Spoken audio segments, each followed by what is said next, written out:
The timeless narratives of ancient Greece, meticulously preserved over millennia, are akin to cherished heirlooms passed down through countless generations. These are the profound stories, much like a comforting blanket handed from parent to child, that have defied the relentless march of time. Imagine a setting where ambient light is subdued, a soft blanket envelops the listener, and the clamor of the day dissolves, much like the morning mist gracefully dissipating over the tranquil Aegean Sea. There remains an undeniable enchantment in the collective experience of these venerable tales. It is always captivating to observe the diverse individuals from across the globe who converge, forming a serene fellowship of dreamers and connoisseurs of myth. As the lights dim, perhaps accompanied by the gentle hum of a fan, the journey commences into an era when divine beings mingled with mortals, and every mountain harbored an untold secret. Visualize a trek through the most secluded reaches of an ancient Greek forest, where the air is redolent with the crisp scent of pine needles and wild herbs. Sunlight, fragmented by the dense canopy, dappled the forest floor with warm, golden patches. It is within this very setting, a domain rarely trespassed by mortals and favored by the goddess Artemis, that the initial narrative unfolds. Artemis, distinct from her Olympian counterparts, eschewed the bustling social fabric of Mount Olympus. She reigned as the goddess of the hunt, the vigilant guardian of wild creatures, and held her solitude in paramount esteem. While other deities reveled in elaborate banquets and dramatic altercations, Artemis found solace in the hushed wilderness, her only companions being her devoted, hunting retinue. On a particular afternoon, Artemis had been engaged in the hunt since the first blush of dawn. Her silver bow shimmered amidst the dappled sunlight, and her loyal pack of hunting hounds padded silently through the underbrush beside her. However, as the sun ascended to its zenith, a different desire stirred within her. She yearned for the refreshing embrace of a bath. Deep within this verdant expanse, concealed behind a verdant curtain of drooping willow branches, lay Artemis's clandestine bathing pool. Its waters, perpetually cool and pristine, were fed by a natural spring that gurgled forth from the earth's depths.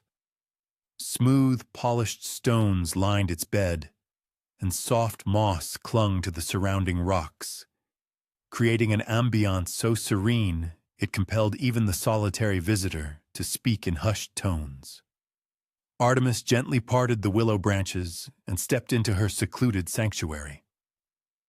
Her hunting companions, the nymphs, who had chosen to forsake the rivers and trees to follow her, began to assist her in divesting her hunting attire. They meticulously unlaced her leather boots, carefully removed her quiver of silver arrows, and tenderly set aside her prized bow. The goddess, with a soft sigh of contentment, immersed herself in the cool water. This was the zenith of her day, a time when she could shed the mantle of a formidable Olympian and simply revel in the simple pleasure of cool water caressing her skin after a long morning's pursuit. Yet, it is at this juncture that the tale veers into an unforeseen trajectory. Not far distant, crashing through the forest with considerably less grace than Artemis, was a young mortal hunter named Actaeon. Actaeon possessed remarkable prowess in hunting, but a notable deficiency in situational awareness. He had been relentlessly tracking a particularly cunning deer throughout the morning, its hoofprints leading him ever deeper into the sylvan labyrinth. His hunting dogs, noses pressed to the ground, ran ahead, utterly fixated on the scent trail. But unbeknownst to Actaeon, he was encroaching upon hallowed ground. This segment of the forest belonged exclusively to Artemis, and the presence of mortals here was strictly forbidden. While no overt signs demarcated this sacred territory, for this was ancient Greece, not a contemporary nature preserve, an ethereal current, a palpable sense of ancient power permeated the air, a silent warning that should have compelled him to retreat. Actaeon pushed through a particularly dense thicket, drawn by the murmur of flowing water. He surmised that the deer he pursued might have paused for refreshment. His dogs had fallen silent, a common indicator that they were nearing their quarry. And then abruptly, he found himself at the very edge of Artemis's secret pool. For a fleeting instant, time itself seemed to suspend. Artemis was there, submerged in the water, encircled by her nymphs, and she met the gaze of this unexpected intruder with an expression of unadulterated shock. Her silver eyes widened, then narrowed with perilous intent. One might surmise that Actaeon would have instantly offered an apology and fled. Such a course of action would have been prudent. Instead, he remained transfixed, merely staring. Perhaps he was too stunned to move. Perhaps he was captivated by the awe-inspiring sight of an actual goddess. Or perhaps he simply could not reconcile what his eyes beheld. Artemis's nymphs gasped and instinctively moved to shield their mistress from his view, but it was too late. Actaeon had already witnessed what no mortal was ever meant to see. And Artemis, the formidable goddess of the hunt and zealous guardian of privacy, was consumed by a profound rage. However, a fascinating characteristic of the gods bears mentioning. Their anger rarely manifested as mere shouting. They harbored a distinct preference for inventive forms of retribution.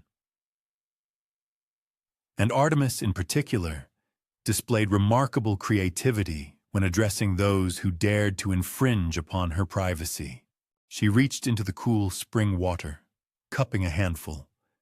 Yet, as the liquid rested in her palms, it began to radiate with an ethereal, divine luminescence. Without uttering a single word, she flung the enchanted water directly at Actaeon's face. The water struck him like a splash of liquid starlight. For a moment, Actaeon felt nothing but the refreshing coolness against his skin. Then, slowly, bizarrely, a transformation began to stir within him. It commenced with his reflection in the pool, where his human visage should have appeared. He perceived something entirely different gazing back. His nose elongated, darkening. His ears grew and reshaped, migrating to the apex of his head. Antlers, veritable antlers, sprouted from his skull. Actaeon attempted to cry out, to apologize, to explain that his intrusion was unintentional. But when he opened his mouth, no human words emerged. Instead, he heard the frightened bleat of a deer. His hands, upon inspection, were no longer hands at all. They were hooves. His clothes hung loosely upon his altering form as he diminished and transformed. His human consciousness persisted, trapped within, but his body was now entirely that of a magnificent stag. And then, a sound reached his ears that caused his newly acquired deer heart to pound with terror.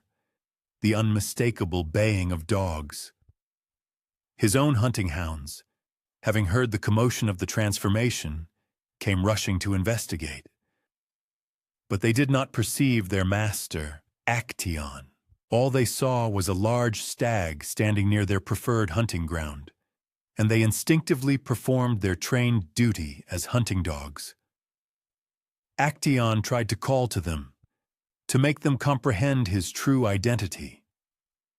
But deer do not speak the language of dogs, and his loyal companions saw only prey where their master once stood. What transpired next was perhaps the most poignant segment of this entire narrative.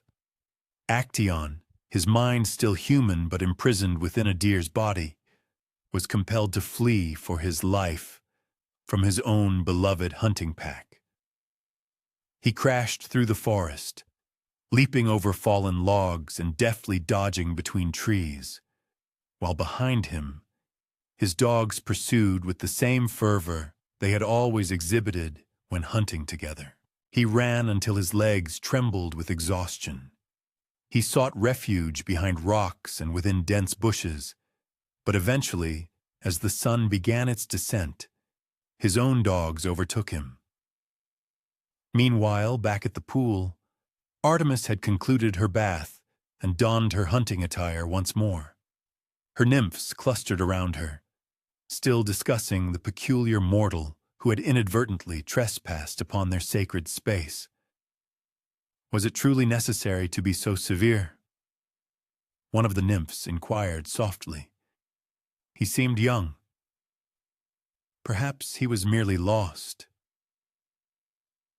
Artemis picked up her silver bow, testing its string with a single finger. It produced a soft, musical resonance in the hushed forest. Privacy is inviolable, she stated simply. Mortals must comprehend that certain boundaries should never be transgressed, even by accident. She paused for a moment, listening to the distant sounds emanating from the forest. Somewhere in the distance, she could discern the triumphant barking of dogs. She understood its implication. Besides, she added, her voice perhaps a fraction softer than before, he was a hunter. He comprehended the intrinsic relationship between predator and prey. Now, he has experienced both facets of that relationship. As twilight descended upon the forest, Artemis and her companions vanished into the interstitial shadows between the trees, leaving behind only the gentle murmur of the bubbling spring and the whisper of the wind through the willow branches. Yet, a lingering question permeates this narrative. Was Artemis solely safeguarding her privacy, or was there a more profound truth at play? In the ancient world, a prevalent belief held that the gods occasionally employed harsh lessons to impart crucial truths to mortals concerning respect, boundaries, and the repercussions of one's choices. And what of Actaeon himself? Some renditions of the story insinuate that his innocence was not absolute, suggesting he may have deliberately sought out the goddess, hoping to catch a glimpse of her. Others maintain he was genuinely a lost hunter who stumbled into forbidden territory at the most inopportune moment. What conclusion does one draw? Was Artemis's punishment just, or was it excessively severe for what might have been an innocent misstep? And if one were in Actaeon's position, would the realization of witnessing something forbidden have prompted an immediate retreat, or would the sheer awe have rendered one immobile? The preceding contemplation concerning equitable retribution now propels us into an even profoundly more sinister narrative, one steeped in the complexities of familial bonds, pervasive apprehension, and the atrocious acts individuals commit when gripped by the paralyzing fear of relinquishing authority. If the severity of Artemis's judgment upon Actaeon struck you as harsh, prepare to delve into the saga of Kronos and the unspeakable deeds he perpetrated against his own progeny.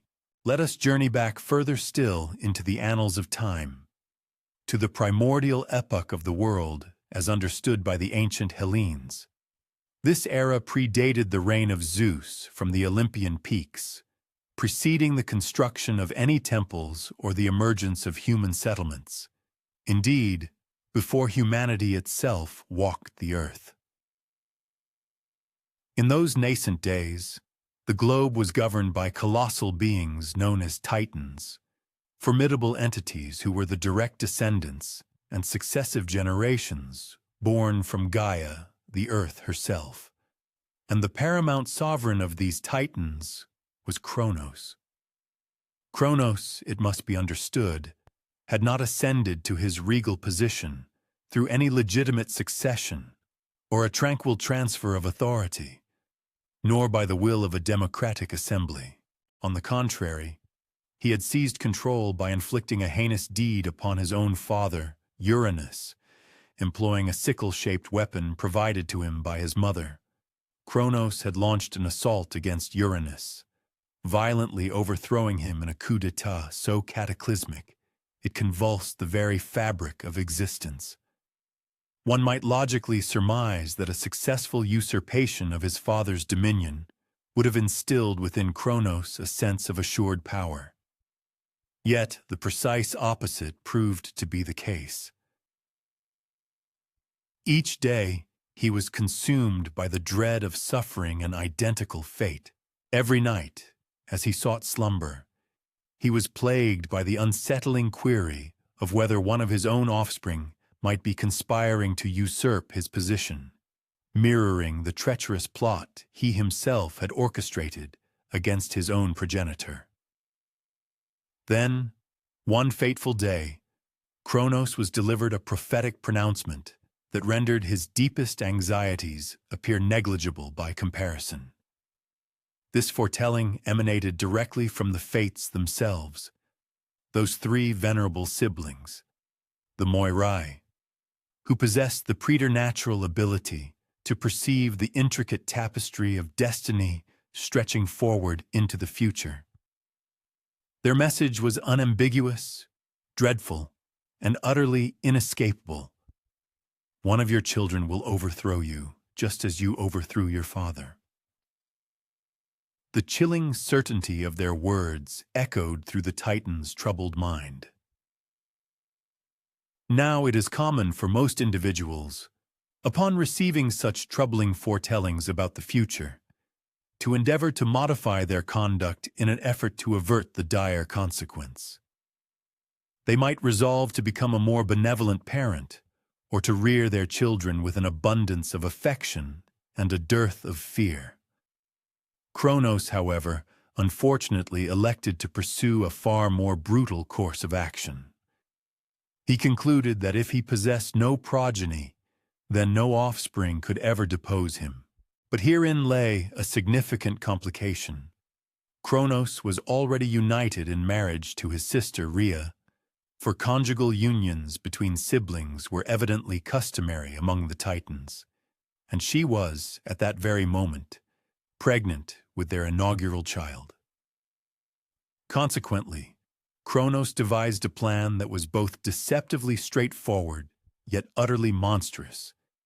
He would permit the children to be born, and then, without hesitation, he would devour them. Envision the harrowing scene when their first child, a daughter christened Hestia, first drew breath. Rhea, depleted by the arduous labor of childbirth, yet radiating the profound elation of new motherhood, clasped her infant close, her gaze softening as she smiled down at the minuscule, flawless countenance. She likely envisioned a myriad of delightful experiences she would impart to her daughter, all the wondrous realms they would explore together, and the boundless affection they would share. It was at this tender moment that Kronos strode into the chamber. "Give me the child," he commanded, his resonant, cavernous voice, characteristic of his colossal race, rumbling through the space. Rhea must have presumed he desired to hold his daughter, to extend a paternal benediction and welcome her into the world. Instead, Kronos took the infant in his enormous hands, opened his mouth to an unbelievable extent, and with a single, dreadful swallow, consumed little Hestia entirely. Can one even begin to fathom Rhea's utter consternation and terror? Can her piercing screams be pictured? Her frantic endeavors to intervene, her profound incomprehension of why her husband would perpetrate such an atrocious deed? Yet Kronos merely cleansed his lips and departed, content in the belief that he had averted at least one nascent peril to his throne. The truly agonizing aspect of this narrative is that this was no solitary outburst of derangement. When their second child was born, a daughter named Demeter, an identical tragedy unfolded. Kronos seized the infant and devoured her entirely. Then came Hera, their third child. She met an identical destiny. Next, Hades, their first son, vanished in an instant. Subsequently, Poseidon, their second son, another gulp, another child, receded into the cavernous maw of their progenitor. One might naturally inquire, where precisely did these children go once Kronos swallowed them? Were they dying? The answer is both disquieting yet paradoxically reassuring, for Kronos was an undying colossal being, an immortal titan. His children, too, were immortal. Thus, when he swallowed them, they did not perish. Instead, they found themselves confined within his abdomen, sentient, yet incarcerated in perpetual gloom. Imagine being one of those children, conscious, cognizant, able to perceive auditory cues of your siblings around you in the dark. Yet escape was impossible. Growth was denied. The world remained unexplored. Nothing could be done save for an endless vigil within the stifling, confined obscurity of your paternal progenitor's entrails. Meanwhile, Rhea was becoming increasingly distraught and utterly despondent with each lost child. She implored Kronos to desist from his monstrous acts. She endeavored to conceal herself during parturition. She entreated fellow Titans for assistance, but Kronos was the undisputed king, and all were too intimidated by his sovereignty to intercede.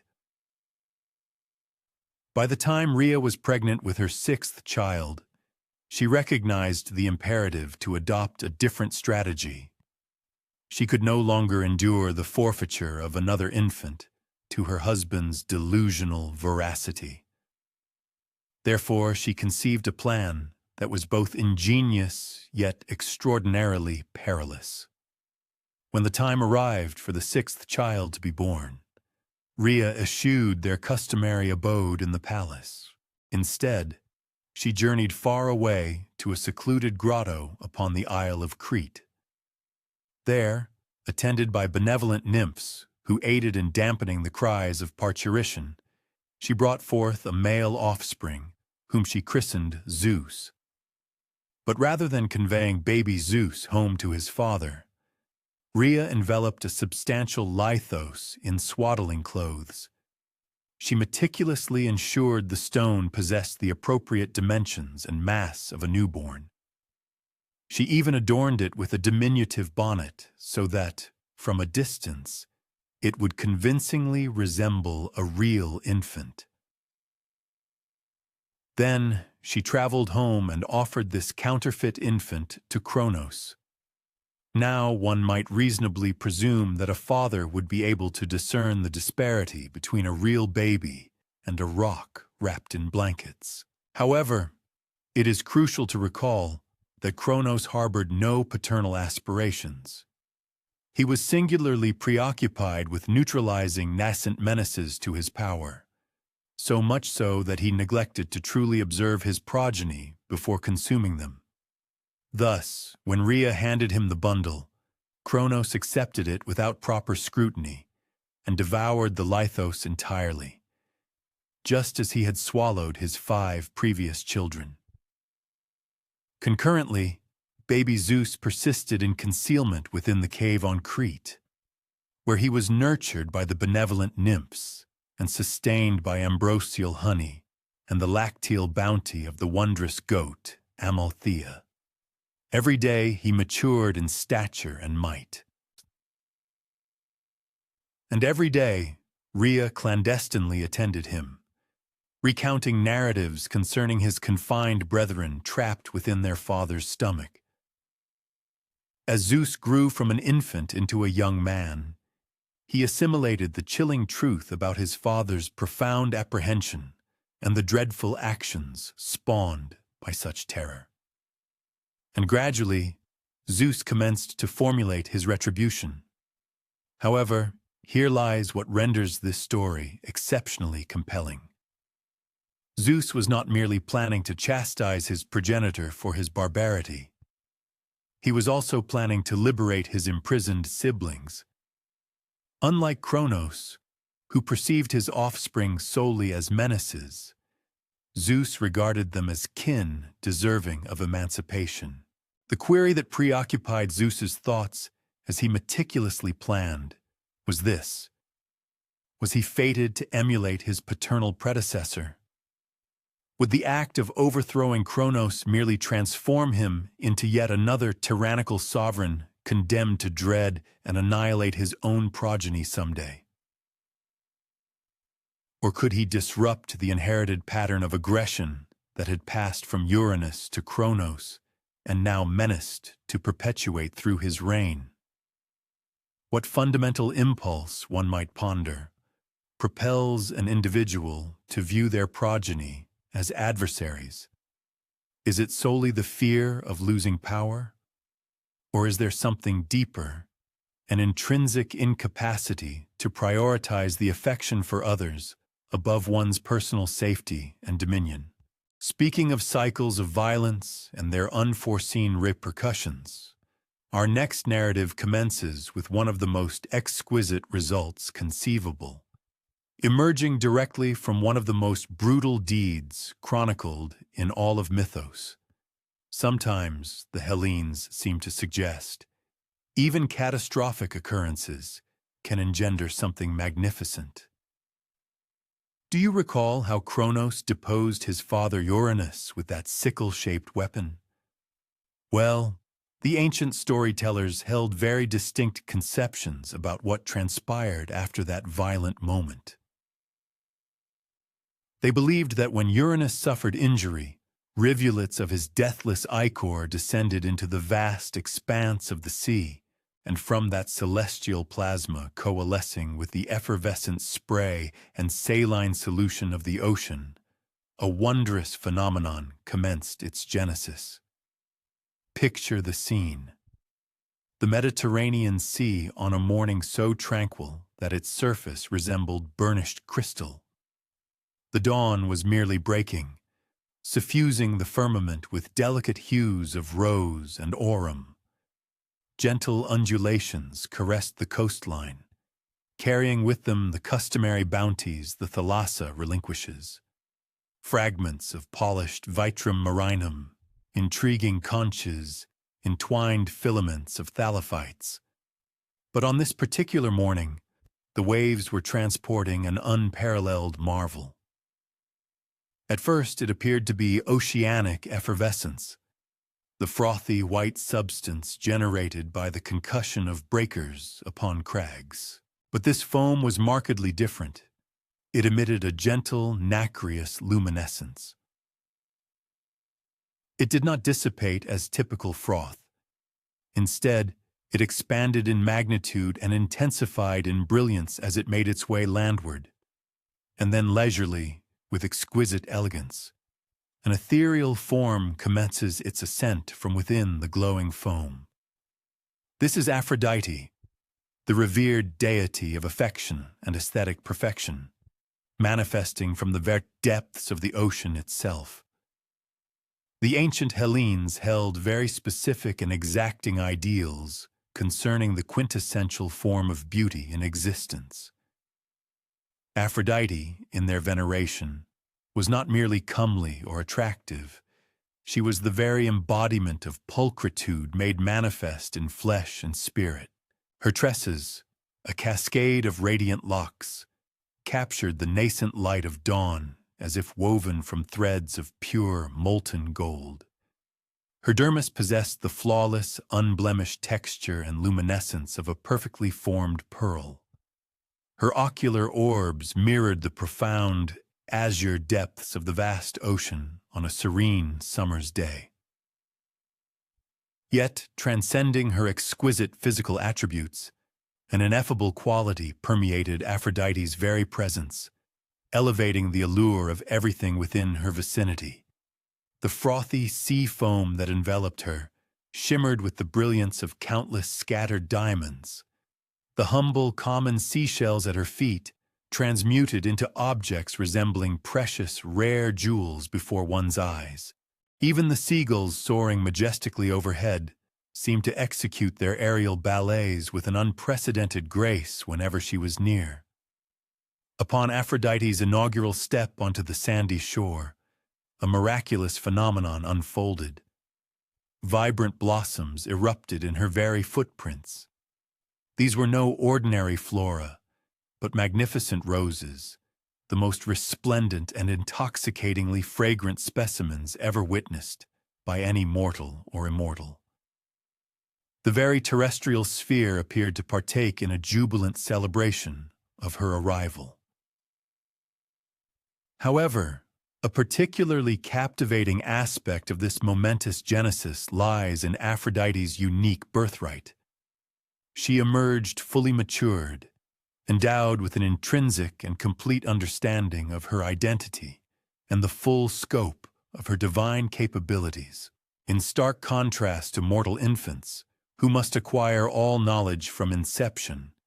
She instantly comprehended her station as a goddess, and recognized that her sacred dominion encompassed love in its myriad and intricate manifestations. And love, as Aphrodite swiftly ascertained, proved to be far more labyrinthine and multifaceted than the simple evocation of joyous sentiments. Among her initial observations was the profound impact her nascent presence exerted upon the living creatures surrounding her. A graceful pair of dolphins, previously engaged in a casual swim near the coastline, spontaneously commenced an elaborate and intricate courtship ritual, leaping and twirling through the ocean's embrace with astonishing, synchronized elegance. Two seagulls, moments earlier embroiled in a fierce dispute over a captured fish, abruptly abandoned their quarrel and began tenderly preening each other's feathers with newfound affection. Even the botanical world responded perceptibly to her pervasive influence. Verdant vines, which had previously extended in divergent trajectories, suddenly began to intricately intertwine, their tendrils seeking mutual embrace. Solitary trees, standing in isolated grandeur, subtly inclined their branches towards their arboreal neighbors, as if yearning for communion and companionship. Nevertheless, Aphrodite also discerned another pervasive sentiment: the profound solitude that permeated the entirety of the world. Within the boundless ocean stretching behind her, she could acutely perceive the isolation of countless creatures navigating the vast, unplumbed depths in solitary existence. On the expansive land unfolding before her, she sensed the yearning of animals and ethereal spirits who had never experienced the solace and comfort of genuine companionship. And most remarkably, she possessed the uncanny ability to feel the intricate emotions of her fellow deities, despite never having encountered them personally. Somewhere in the distant celestial realms, she sensed Zeus's complex and often contradictory feelings concerning the burdens of power and the weight of responsibility.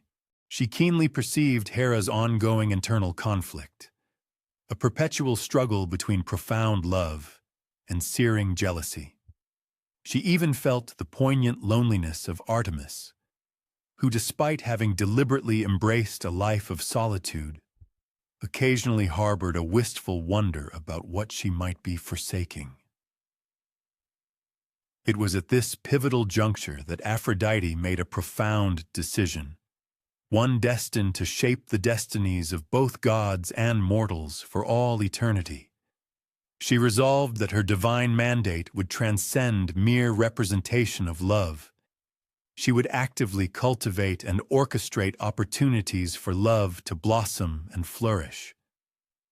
Her initial endeavors were modest in scope, focusing on the creatures immediately within her sphere. She subtly encouraged the playful dolphins to seek out enduring companions. She extended her gentle influence to assist the solitary seabirds in finding suitable mates. She even guided the unseen ocean currents, orchestrating the convergence of fish that had hitherto navigated the vast waters in isolation. Yet, as she proceeded along the shoreline, meticulously exploring this nascent world into which she had been divinely ushered, Aphrodite gradually apprehended that love was not invariably a straightforward benediction. She observed a pair of crabs engaged in a ferocious skirmish over territorial rights, and realized that the primal impulse to protect what one cherishes could often precipitate bitter conflict. She witnessed a mother bird aggressively warding off other avian creatures who ventured too close to her meticulously constructed nest, and understood that profound affection frequently entailed elements of possessiveness and even jealousy. Most surprisingly, she discovered that her very existence and inherent aura could inadvertently engender complications. When she happened upon a group of adolescent dolphins, they were instantaneously captivated by her divine allure, abandoning their existing social bonds and trailing her along the coastline in a state of utter infatuation. This compelled her to learn the crucial art of managing her pervasive influence, to wield it with deliberate contemplation rather than allowing it to indiscriminately sway everyone in her proximity. This profound realization constituted Aphrodite's inaugural lesson in the immense responsibility intrinsically linked to her extraordinary powers. To be the goddess of love did not simply equate to indiscriminately causing all beings to fall in love with one another. It necessitated a profound understanding of the delicate equilibrium between fervent desire and genuine respect, between unbridled passion and judicious wisdom, between the act of uniting individuals and the imperative of allowing them to forge their own independent destinies. As the celestial orb ascended higher into the firmament, Aphrodite recognized the immediate necessity of establishing her position among the other divine beings. She had been born with an innate awareness of the existence of others like herself, immortal entities each presiding over their distinct domains and possessing unique temperaments. However, she also intuitively grasped that her arrival would irrevocably alter the intricate dynamics of their existing relationships in ways that none could possibly foresee. After all, what transpires when the very goddess of love materializes within a divine family, already replete with its own significant share of complex and often tumultuous relationships? What unforeseen consequences arise when an entity endowed with the power to sway and influence emotions joins a pantheon of exceedingly potent beings who are not invariably adept at managing their own tumultuous feelings? Aphrodite paused at the water's edge, her gaze sweeping across the boundless sea that had served as her birthplace, then turning to survey the expansive land where her burgeoning new existence awaited. The gentle zephyr playfully tousled her golden tresses, and around her feet, roses continued to unfurl their petals in perpetual bloom. She was undeniably beautiful, immensely powerful, and eternally immortal. Yet, in a profound sense, she was also utterly alone. She stood as the sole entity of her specific kind, the singular being whose very essence was, in its purest form, love itself. How does one cultivate authentic relationships when one's mere presence automatically influences the sentiments others harbor towards you? How can one truly ascertain if another being genuinely cares for them, or if their affections are merely a reflexive response to one's inherent divine nature. These were the profound and perplexing questions that Aphrodite carried within her as she took her initial steps away from the nurturing sea and embarked upon her journey towards the majestic Mount Olympus, where the other gods awaited, entirely unaware of the imminent arrival of love incarnate. And perhaps these are precisely the existential inquiries with which humanity continues to grapple in the contemporary era. How do we effectively reconcile the innate human yearning to be cherished with the fundamental imperative to remain authentic to our true selves? How do we definitively distinguish between genuine emotional connection and mere superficial attraction in our feelings for another individual? How do we foster deep affection for others while simultaneously safeguarding and maintaining our distinct personal identity? Such profound questions concerning identity and authenticity now lead us to one of the most formidable and terrifying challenges ever confronted by Zeus. This was a monumental conflict that tested not merely his prodigious strength, but his fundamental entitlement to reign supreme over the entire cosmos. For occasionally, the gravest perils do not emanate from familial betrayals or intricate romantic entanglements, but rather from forces of unadulterated chaotic destruction.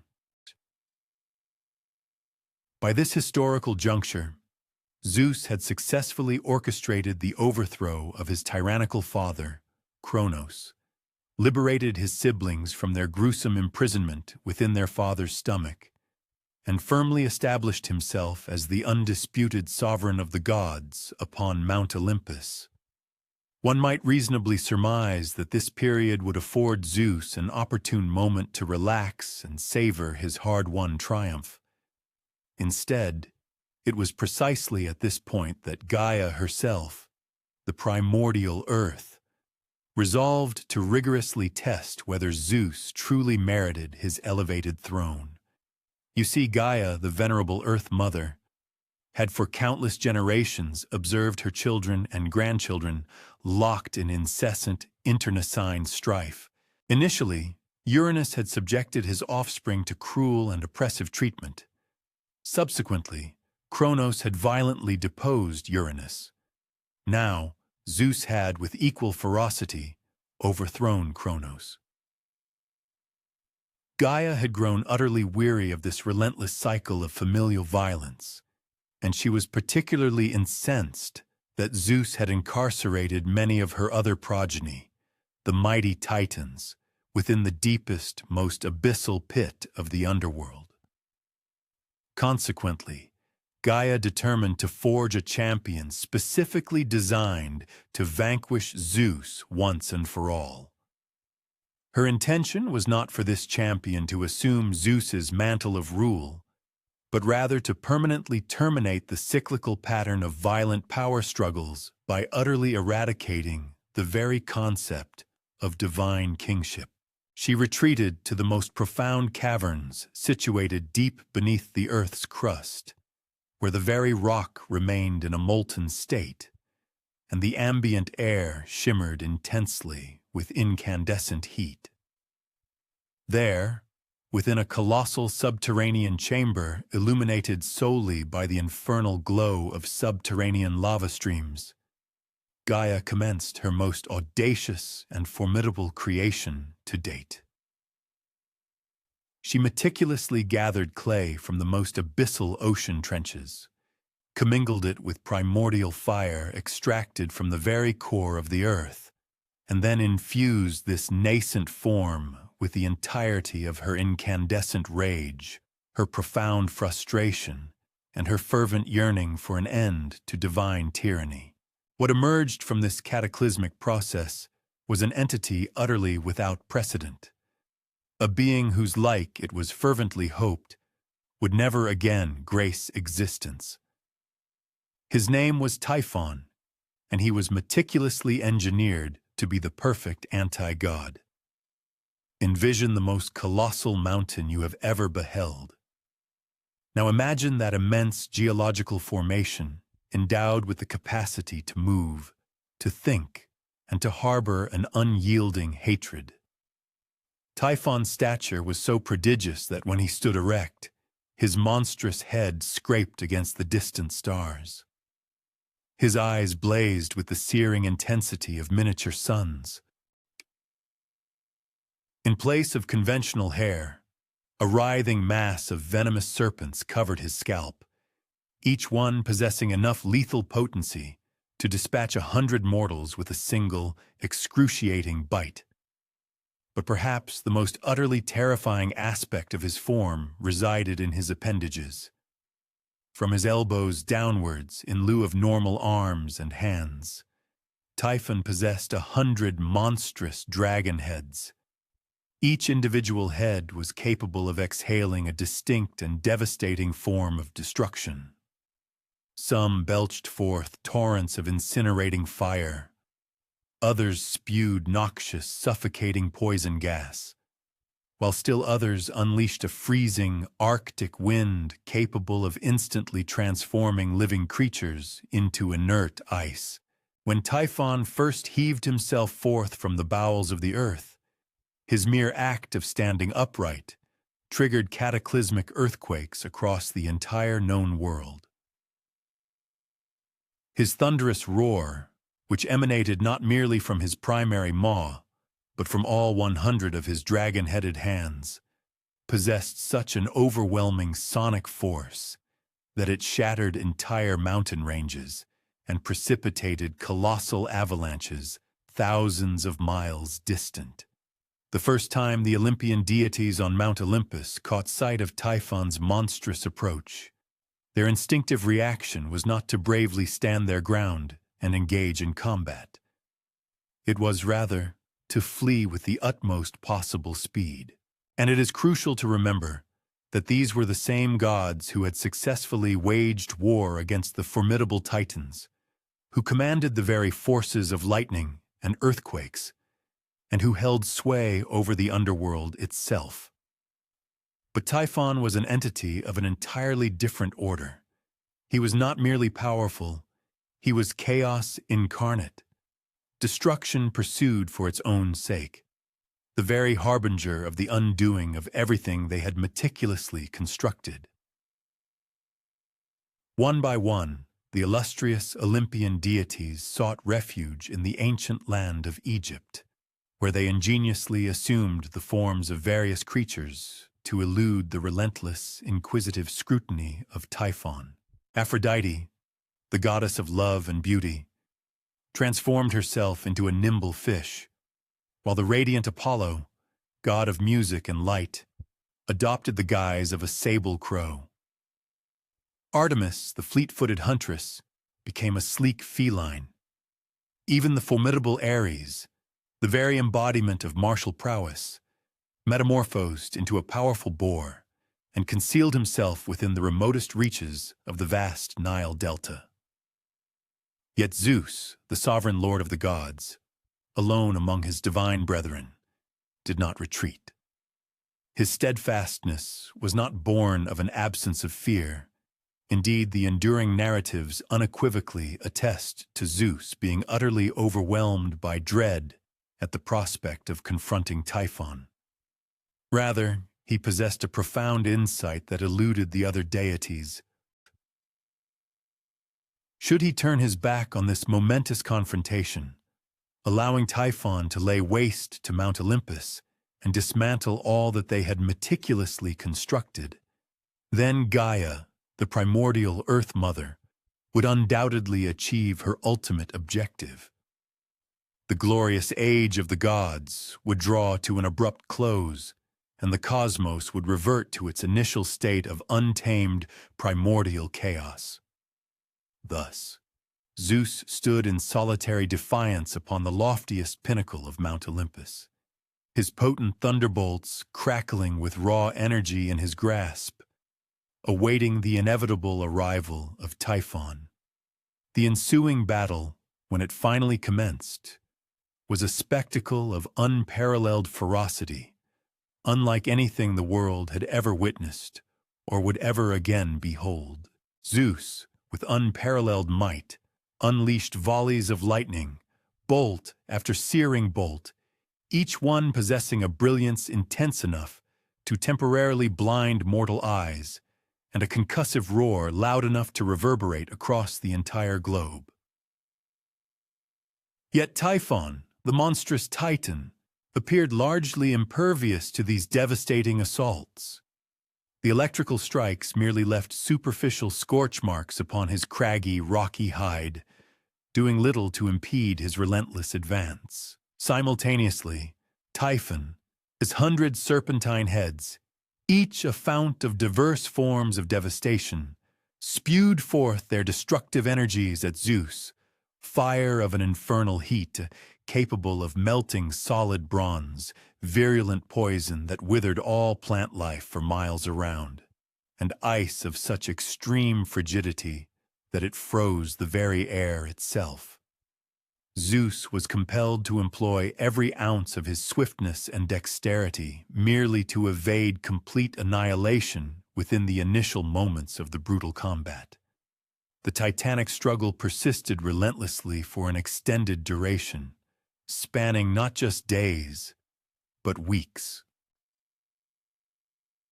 The incessant, deafening thunder of Zeus's lightning and the guttural roaring of Typhon's numerous heads collectively engendered tempestuous weather systems that inundated entire regions with torrential rains. The searing heat emanating from their fierce engagement melted the snowcaps on distant towering mountains. The very earth, groaning under the immense pressure, fractured and cleaved open from the sheer force of their colossal impacts. Nevertheless, a slow, dawning realization began to settle upon Zeus. He would not secure victory solely through sheer might. Typhon was simply too powerful, too incredibly resilient, and too thoroughly infused with an inexhaustible reservoir of destructive energy. Every time Zeus believed he had gained a momentary advantage, Typhon would unleash some novel, horrifying form of attack that invariably forced Zeus back onto the defensive. It was at this critical juncture that Zeus recalled a fragment of wisdom imparted by his venerable grandmother, Gaia, long before their relationship had devolved into enmity. She had once revealed that the earth itself was the veritable fountainhead of power, but also that this same earth could be marshaled against those bent on annihilation rather than preservation. Consequently, instead of persisting in his attempts to directly obliterate Typhon, Zeus embarked upon a fundamentally different approach. He began repurposing his formidable lightning strikes not as instruments of direct assault, but as implements of strategic manipulation. He directed his bolts at the ground surrounding Typhon, not aiming to inflict direct harm upon the colossal monster, but rather to instigate massive rock slides and catastrophic avalanches. Initially, this tactic appeared utterly futile. Typhon simply smashed through the cascading rocks as if they were insignificant pebbles.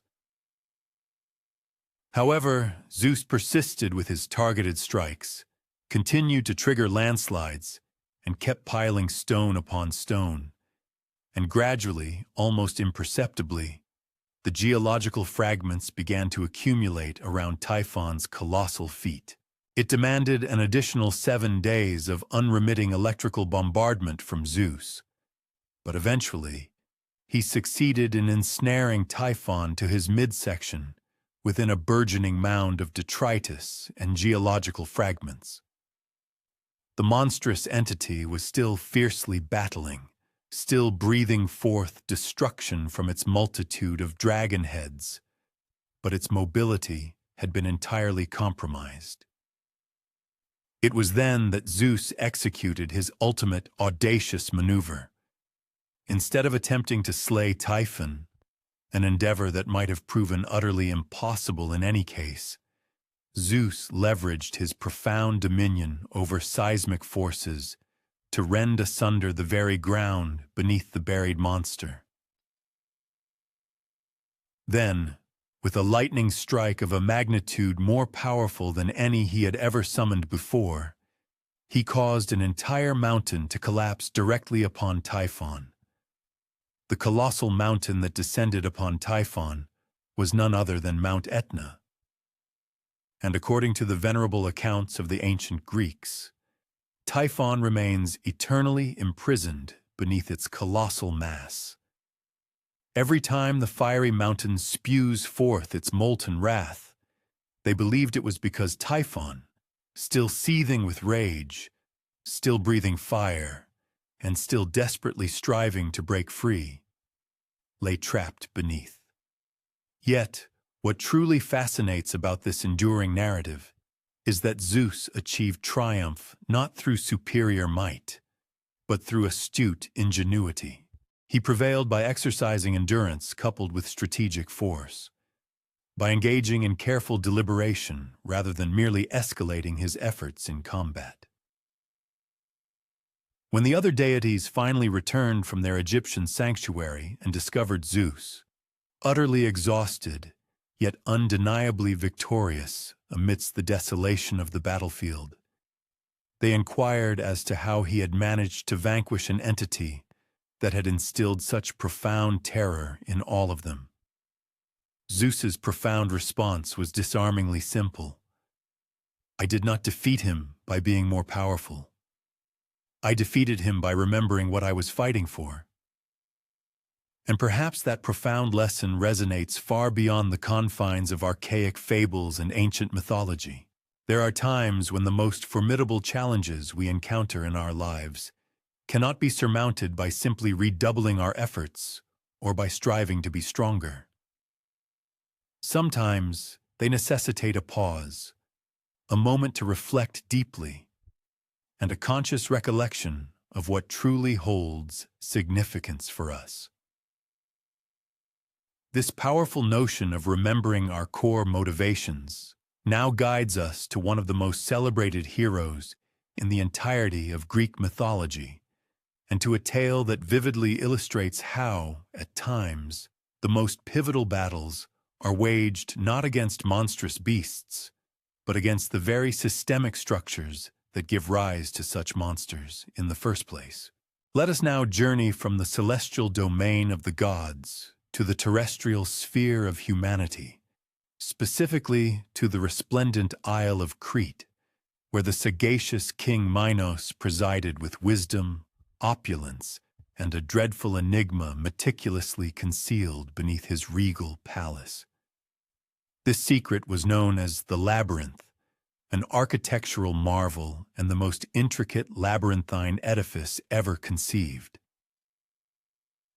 Designed by the legendary master craftsman Daedalus, it comprised a sprawling subterranean network of convoluted corridors, perplexing dead ends, and deceptive false passages, so bewilderingly complex that anyone who ventured within would become hopelessly disoriented within mere minutes. And at the very heart of this bewildering labyrinth resided a creature that should never have drawn breath, a fearsome entity known as the Minotaur. Now, the Minotaur's own narrative was a poignant saga of divine retribution and mortal repercussions. King Minos had, at one point, incurred the wrath of the sea deity Poseidon, and Poseidon's vengeful reprisal had taken the form of inflicting a cruel malediction upon Minos, his consort, compelling her to conceive an unnatural affection for a hallowed bovine. From this aberrant coupling was born the Minotaur, a grotesque creature endowed with the powerful physique of a man, yet cursed with the bestial head of a bull, possessing human intelligence but driven by an insatiable primal hunger. King Minos, consumed by shame and horror at this constant reminder of his family's curse, had commissioned Daedalus to construct the labyrinth as an inescapable prison for the creature. The Minotaur was thus forever condemned, unable to escape, yet also unable to die, unable to find peace, forever destined to exist as nothing more than a monster trapped in eternal, suffocating darkness. But it is at this juncture that the story acquires an even more tragic dimension. To sate the Minotaur's voracious appetite, King Minos had levied a dreadful toll upon the prosperous city of Athens. Every 7 years, Athens was forcibly compelled to dispatch 7 young men and 7 young women to Crete, where they would be consigned to the labyrinth's depths, destined to be pursued and consumed by the monstrous Minotaur. One can scarcely fathom the profound anguish this decree inflicted upon Athenian families. Every 7 years, 14 families would suffer the unbearable loss of their children to this horrifying fate. The unfortunate victims were chosen by a cruel lottery system, which meant that every family with young people dwelt under a perpetual pall of apprehension, dreading the possibility that their son or daughter might be selected next. It was into this harrowing situation that our hero, Theseus, emerged into the unfolding drama.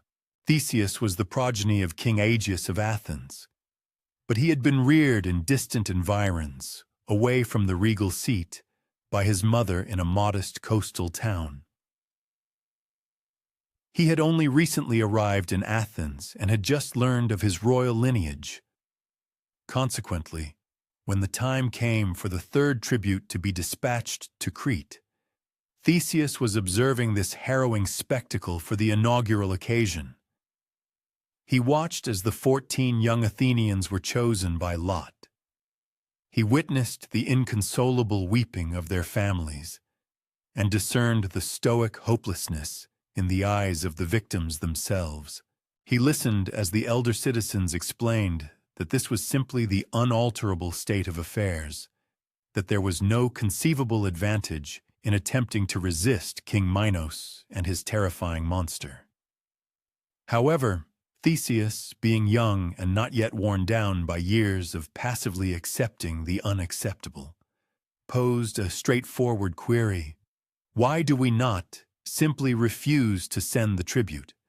The answer, he quickly ascertained, was that the formidable naval might of King Minos was insurmountable. If Athens dared to refuse the tribute, Minos would undoubtedly launch an invasion and utterly obliterate the polis entirely. It was deemed a lesser evil to sacrifice 14 young individuals every 7 years than to risk the wholesale destruction of the entire populace. This pragmatic reasoning utterly failed to appease Theseus's sense of justice. Instead, he uttered a declaration that sent ripples of astonishment through the assembled populace, including his own father. He would volunteer to be one of the 14 tributes, and he would personally slay the Minotaur. King Aegeus was stricken with profound distress. He had only just been joyfully reunited with his son, and now Theseus expressed a desire to squander his precious existence on what appeared to be an insurmountable undertaking. Dozens of young people had already been sent into the labyrinth over the preceding years, and not a single one had ever re-emerged. Many of them had been highly trained warriors. What gave Theseus the conviction that he could succeed where all of them had demonstrably failed? Theseus's response illuminated a crucial facet of his intrinsic nature. He declared, "Perhaps I cannot kill the Minotaur, but I can ensure that I am the last person who dies trying." You see, Theseus had formulated a strategy that transcended mere physical confrontation with the beast. He had been meticulously scrutinizing all available intelligence pertaining to the labyrinth, conversing with Daedalus's former apprentices, and diligently learning about its intricate construction and layout. He firmly believed that the true impediment lay not in vanquishing the Minotaur. It was, rather, in successfully navigating the labyrinthine egress subsequent to the deed. Thus, when the vessel bearing the 14 tributes arrived in Crete, Theseus was not merely carrying weapons, he was also carrying a ball of thread. Yet, preceding the widely celebrated stratagem of the magical thread, there lies another chapter within this epic saga, one frequently relegated to the shadows. As Theseus meticulously prepared for his formidable confrontation with the monstrous Minotaur, he inadvertently captured the keen attention of an unexpected figure, Ariadne, the illustrious daughter of King Minos himself. Ariadne had spent her entire existence under the looming shadow of the Minotaur, acutely aware of the grim tribute exacted, and the tragic fate of the young souls who vanished into the labyrinthine depths every 7 years. However, she had never before encountered any of the fated victims. They were consistently sequestered from the royal household, treated less as sentient beings and more as mere sacrificial offerings. The momentous meeting with Theseus irrevocably altered her perception. For the very first time, she stood face to face with an individual on the precipice of death, destined to sate her family's abominable beast. And unlike all those who preceded him, Theseus exhibited no trace of resignation to his grim destiny. Instead, he harbored a resolute plan to vigorously resist. This unprecedented encounter ignited a profound moral quandary within Ariadne's heart. She possessed the means to safeguard Theseus's life by guiding him through the treacherous convolutions of the labyrinth. Yet to do so would inevitably entail a grievous act of betrayal against her own father, King Minos, and potentially condemn her entire family to ruin should her disloyalty be unearthed. In the crucible of this agonizing decision, Ariadne ultimately forged a choice that would indelibly stamp the remainder of her earthly existence.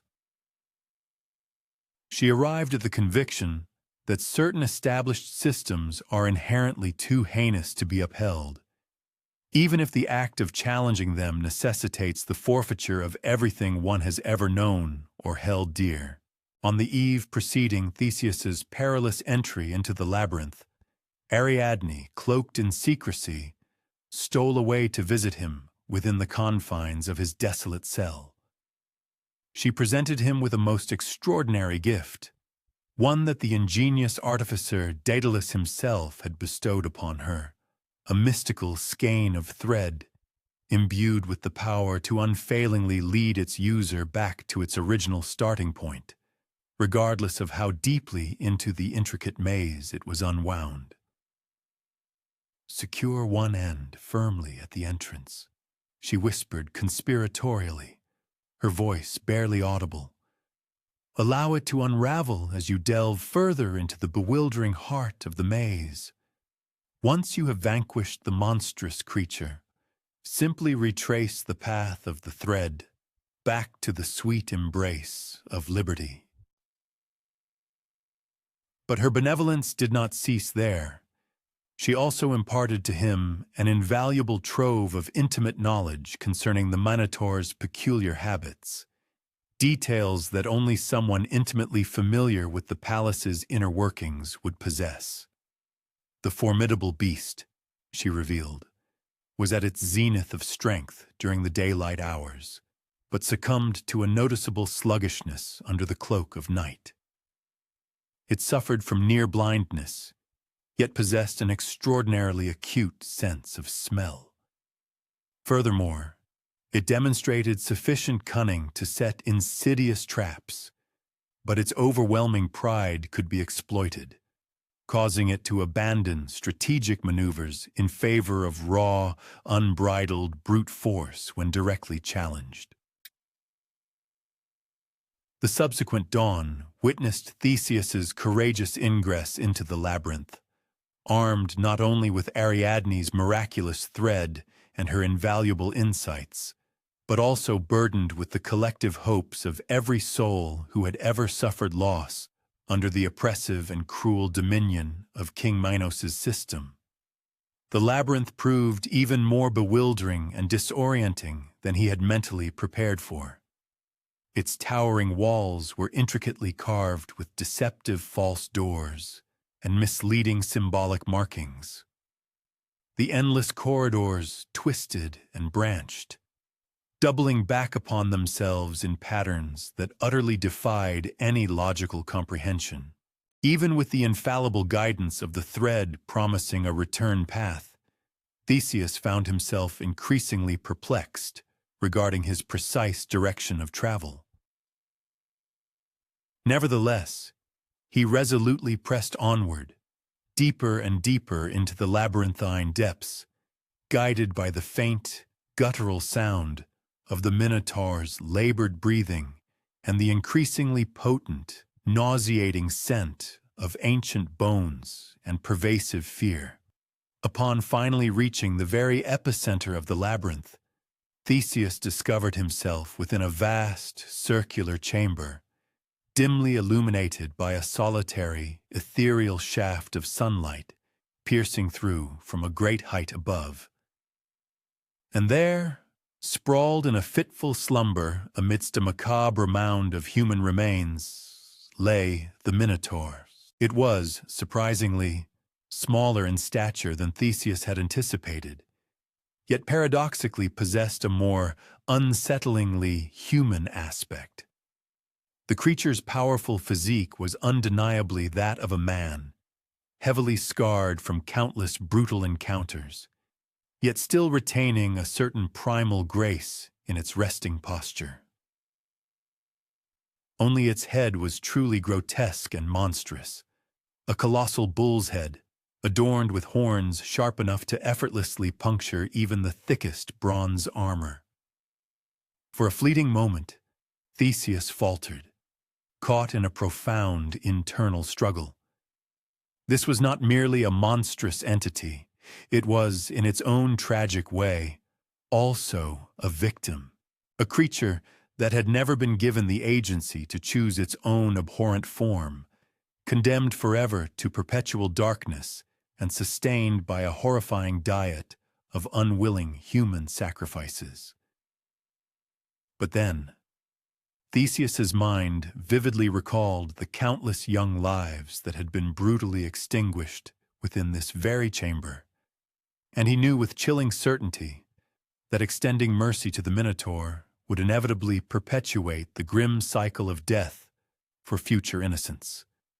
The ensuing battle, though shorter in duration than he might have expected, was by no means less arduous. The Minotaur fought with the desperate, cornered ferocity of something that had been caged for far too long, but Theseus, in turn, fought with the unyielding determination of an individual who bore the immense weight of hope for every soul who had ever been sacrificed to uphold an inherently unjust system. Once the brutal conflict concluded, Theseus meticulously followed Ariadne's magical thread, retracing his steps through the bewildering, twisting passages back to the labyrinth's grand entrance. Behind him, he led the remaining 13 Athenian tributes, who had been huddled near the entrance, barely daring to entertain the faintest glimmer of hope for a miraculous rescue. However, Theseus's profound narrative does not culminate with his triumphant escape from the island of Crete, for the slaying of the monster represented merely the genesis of a far grander endeavor, the transformation of the very system that had, in the first place, given rise to such a monstrous creation. And that perhaps constitutes the most salient and enduring lesson embedded within this ancient and resonant tale. Sometimes, the true essence of courage lies not solely in the direct confrontation with a terrifying monster, but rather in the arduous, protracted labor of meticulously constructing a world where the existence of such monsters becomes utterly superfluous. Consider for a fleeting instant the most peculiar cephalalgia in the annals of the cosmos. You awaken one particular morning, and your cranium feels as though it might violently sunder. Yet you are Zeus, the omnipotent sovereign of all the Olympian deities, and thus your headaches are never merely mundane afflictions. This specific morning upon the celestial heights of Mount Olympus commenced in an unremarkable fashion. The radiant sun god, Helios, was just embarking upon his daily journey, guiding his fiery chariot across the cerulean expanse, bathing the majestic marble columns of the grand palace in a gentle, resplendent golden light. Zeus had been restlessly pacing the hallowed halls of his abode, one powerful hand pressed firmly against his throbbing forehead, endeavoring to decipher the peculiar and persistent sensation that had been steadily intensifying over several days. You see, a number of months prior, Zeus had been gravely troubled by a foreboding prophecy. The Fates, those ancient and enigmatic sisters who meticulously spun and wove the intricate threads of all destiny, had whispered a revelation so unsettling that it compelled even the mighty thunder god to pause in deep contemplation. They had declared that Metis, his very first consort and the revered goddess of profound wisdom, was destined to bear him a child who would one day usurp his dominion, mirroring precisely how Zeus himself had overthrown his own formidable father, Kronos. Zeus, being Zeus, had, at that juncture, undertaken what appeared to be the most logical course of action, though it strikes us as utterly bizarre in retrospect. He had, in a desperate attempt to circumvent the prophecy's fulfillment, swallowed Metis whole. Yet wisdom, as it unequivocally transpired, is not so readily confined or suppressed. Even from within the very being of Zeus, Metis continued the extraordinary gestation of their child, and that nascent offspring relentlessly continued to develop, acquiring knowledge and maturing within the most unconventional nursery imaginable. For many months, Zeus intimately perceived the child's movements, its nascent thoughts, and even its industrious crafting activities occurring within the very confines of his head. One might naturally wonder what it would truly feel like to have an entity constructing objects within one's own skull.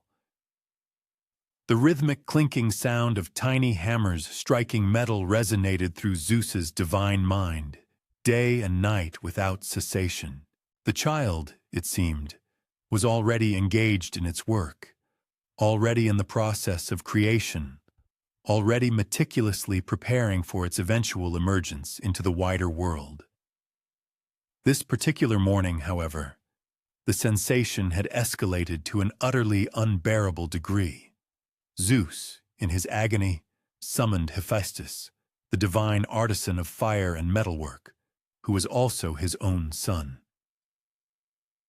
Hephaestus arrived at the resplendent palace, his bronze axe still radiating warmth from the forge. Dark soot smudged across his powerful arms, undoubtedly pondering the urgent nature of his father's summons. "My head," Zeus articulated with stark simplicity, and Hephaestus, with an inherent divine understanding, immediately grasped the gravity of the situation. Gods possess an innate faculty for comprehending matters without the need for lengthy, explicit explanations. Hephaestus had, in fact, been anticipating this momentous day, having even envisioned it in his workshop during tranquil afternoons, when the only sounds permeating the air were the rhythmic, resonant strikes of hammer upon anvil. They stood together upon the highest, most majestic balcony of the palace, where the crisp morning air was exquisitely thin and invigoratingly clean. Far below them, the mortal realm proceeded with its quotidian routines. Diligent farmers tending to their verdant olive groves, seasoned fishermen meticulously mending their nets, and joyful children at play in dusty, sun-drenched courtyards. Not a single one of them possessed the slightest inkling that they were about to bear witness to the miraculous birth of a goddess.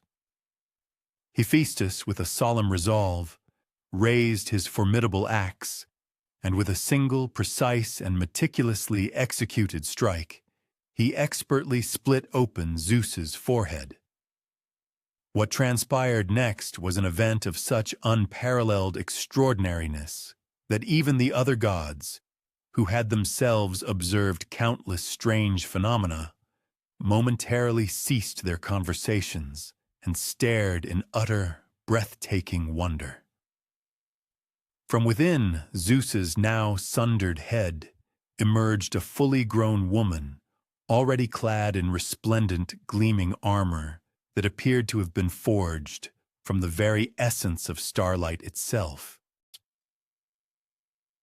Her magnificent helmet caught the nascent morning sun, reflecting its brilliance back in a dazzling array of radiant rays. Her spear was held in perfect, effortless balance, and her shield was polished to an immaculate, mirror-like sheen.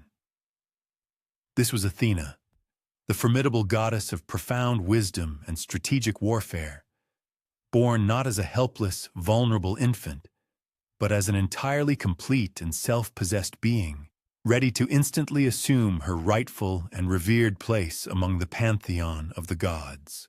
Yet, here lies the aspect that rendered this moment even more profoundly remarkable. Athena's very first act was not to utter a sound or to make a physical movement, but rather to engage in deep, contemplative thought. One could distinctly perceive this intellectual process in her keen, gray eyes, in the deliberate and careful manner in which they absorbed every detail of her surroundings. She meticulously observed the intricate architecture of the palace, discerning the precise spacing of the majestic columns and the underlying principles behind their arrangement. She watched the nuanced way in which light traversed the polished marble floors and instantaneously grasped the complex mathematical principles governing its movement. When she finally articulated her thoughts, her voice was remarkably calm and measured. "Father," she addressed Zeus, "I now comprehend the profound reason why I was kept safe within the sanctuary of your thoughts. The world, indeed, has a great deal of crucial work that necessitates doing." Zeus, gently rubbing his now miraculously healed forehead, responded with a smile that conveyed both immense relief and immense pride. What proves truly captivating about Athena's extraordinary birth is the profound manner in which it unequivocally reflects the values held most dear by the ancient Greeks. She did not spring forth from impulsive passion or unforeseen accident, but rather from the very essence of thought itself.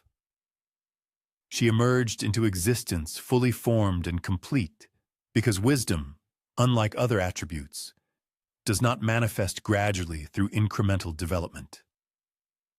Instead, it arrives in its entirety, perfectly prepared to confront whatever challenges lie ahead. In the days that followed her miraculous advent, Athena meticulously explored the vast expanse of Mount Olympus with the unbridled curiosity of someone encountering the world for the very first time, yet simultaneously with the profound understanding of one who had been contemplating its intricacies for many months. She paid a visit to Hephaestus within his bustling workshop and swiftly assimilated knowledge pertaining to the intricate arts of crafting and construction. She engaged in deep discourse with Apollo concerning the sublime realms of music and poetry, immediately grasping the inherent harmony of how rhythm and meter coalesce to engender unparalleled beauty. Yet it was the bustling realm of mortals below that captivated her attention most profoundly. From her elevated perspective, she observed burgeoning cities striving for self-organization, their inhabitants grappling with intricate problems of jurisprudence and civic administration, and dedicated artisans endeavoring to refine their various vocations. It became unmistakably clear that this was precisely where her sagacity was most urgently required. The inaugural urban center Athena elected to assist was one destined to bear her illustrious name, Athens. Its populace was engaged in vigorous discourse regarding the optimal structuring of their societal framework, seeking equitable methodologies for collective decision-making. Athena meticulously followed their deliberations, noting with keen interest the considerable difficulty they encountered with dilemmas that offered no facile solutions. She materialized amongst them not as an imposing, conquering divinity, but rather as an unassuming instructor, taking her place in the city's bustling central agora. There, she imparted the nuanced skills of pottery, the intricate art of weaving, and the enduring practice of olive cultivation. These were not arbitrarily chosen proficiencies. Each discipline encapsulated a distinct facet of wisdom. Pottery, for instance, instilled lessons in patience and the fundamental insight that objects of genuine utility could be meticulously molded from the most ordinary earth. Weaving, in its complexity, illustrated how disparate individual threads, when methodically arranged and integrated, could coalesce to form a fabric far more robust and aesthetically pleasing than any single strand. Furthermore, the cultivation of olives exemplified foresight and long-term strategic thinking. Given that olive trees demand numerous years to reach full maturity, yet subsequently yield sustenance and oil for successive generations, the citizens of Athens assimilated these invaluable precepts with remarkable aptitude. They began to perceive their city not merely as a geographical location where they happened to reside, but as a dynamic entity they possessed the capacity to sculpt and elevate through diligent deliberation and persistent endeavor. Consequently, they devised novel governmental structures, innovative procedures for communal decision-making, and progressive educational paradigms that underscored the imperative of lucid problem-solving. A particularly compelling aspect of this narrative is the pervasive dissemination of Athena's influence. Neighboring polities, having become aware of the profound wisdom being cultivated and applied in Athens, dispatched emissaries to absorb these teachings. These visiting delegates would subsequently return to their homelands, enriched with pioneering concepts concerning architectural design, the organization of civil societies, and the resolution of contentious issues through reasoned dialogue rather than confrontational violence. Nevertheless, Athena consistently refrained from claiming personal commendation for these societal advancements. When individuals expressed their gratitude, she would gently emphasize that the inherent wisdom had always resided within them. Her role, she explained, had merely been to assist them in structuring their nascent thoughts, much in the same way her own genesis had involved the coherent organization of Zeus's disparate ideas into a distinct and purposeful form. One might reflect upon that pivotal moment of Athena's emergence. How often the most significant breakthroughs originate not from external sources, but from the methodical arrangement of the intrinsic capabilities already possessed. Countless nascent concepts may be gestating within one's own cognitive landscape, awaiting the opportune moment to manifest, fully refined. What profound insight might one unearth tomorrow? An understanding that has been silently developing in the subconscious, poised to illuminate the world with newfound clarity. Extending this contemplation of wisdom and genuine intrinsic value, one is drawn to the narrative of a monarch who believed he understood precisely what he desired, only to ascertain that the fulfillment of one's deepest aspirations is not invariably the beneficence it initially appears to be. King Midas reigned over Phrygia, a kingdom gracefully situated in the region now recognized as Turkey, characterized by undulating hills adorned with flourishing olive groves and verdant vineyards. His palatial residence afforded panoramic vistas of valleys where shepherds skillfully guided their flocks along ancient, time-worn pathways, and merchants traversed dusty thoroughfares laden with merchandise from far-off territories. It was a realm of tranquility and considerable prosperity. Yet, Midas frequently found himself contemplating his royal treasury with an insatiable longing for even greater abundance. The monarch, it could be observed, had cultivated an obsessive practice of cataloging his riches. Each morning, following his modest repast of honey cakes and fresh goat's milk, he would descend the worn stone staircase into his private treasure chamber. There, he would meticulously run his fingers through towering mounds of gleaming silver coinage, hoist golden goblets to capture and refract the soft lamplight, and carefully arrange precious gemstones into precise, sparkling rows. The rhythmic clinking of metal and the subtle clatter of stone became a peculiar kind of melody to him, a resonant symphony of immense affluence. However, Midas soon discovered that wealth possessed a paradoxical characteristic. The more one amassed, the more acutely aware one became of what remained beyond one's grasp. His treasury, which had once seemed resplendently full, began to feel disappointingly meager when juxtaposed with the fabled opulence of other illustrious kingdoms. He had absorbed accounts of Egyptian pharaohs whose sepulchres overflowed with gold, of Persian sovereigns whose crowns were adorned with jewels the size of avian eggs, and of mercantile magnates who commanded entire fleets of vessels brimming with precious cargo. One particularly balmy afternoon, as Midas ambled through his fragrant rose garden, seeking to dislodge these pervasive golden musings from his mind, he perceived an unusual disturbance near the garden's ornamental fountain.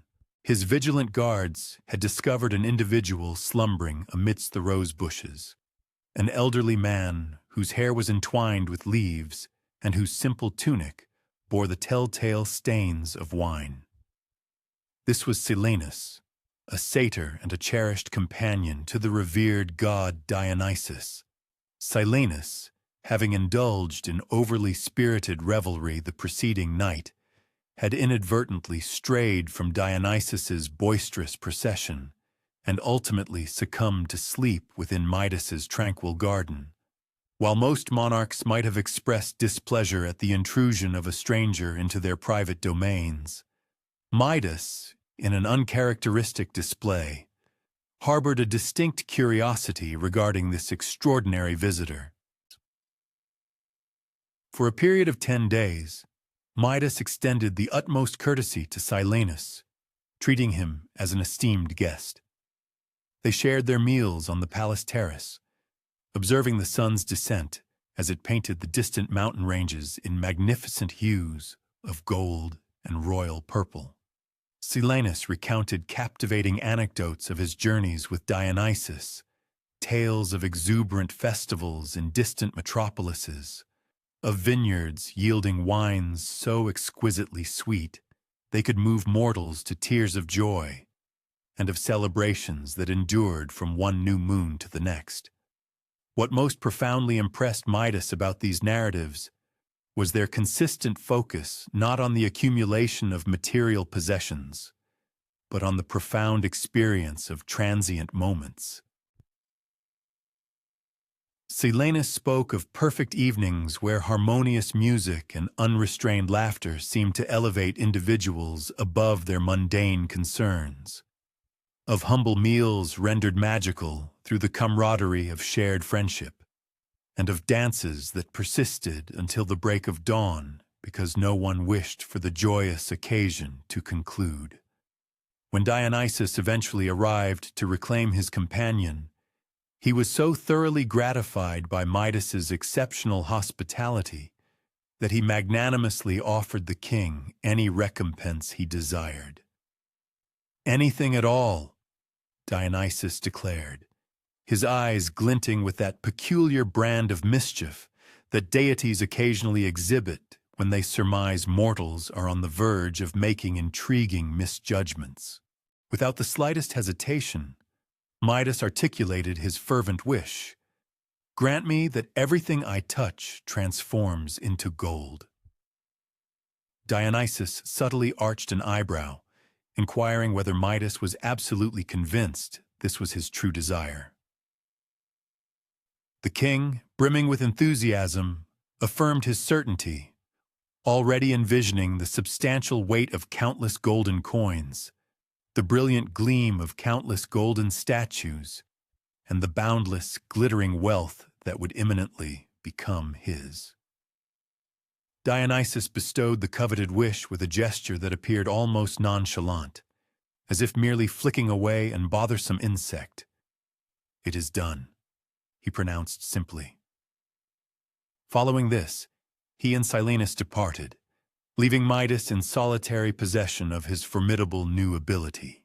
The initial trial was a minor one. Midas extended his hand and made contact with a rose from his garden. Instantly, the delicate, supple petals metamorphosed into hard, resplendent gold. The transformation, in its own way, was undeniably beautiful. Every intricate detail of the flower was flawlessly preserved. Every graceful curve of every petal was captured in precious metal. Yet, the rose no longer emitted its sweet fragrance, nor did it sway gently in the passing breeze. It had become a perfect, albeit lifeless, replication of its former self. Still, Midas was utterly delighted. He proceeded to traverse his palatial residence, touching every object within his reach. Ordinary chairs transmuted into chairs of solid gold. Common draperies became shimmering golden curtains. Even the very stones beneath his feet assumed a golden hue with each step he took.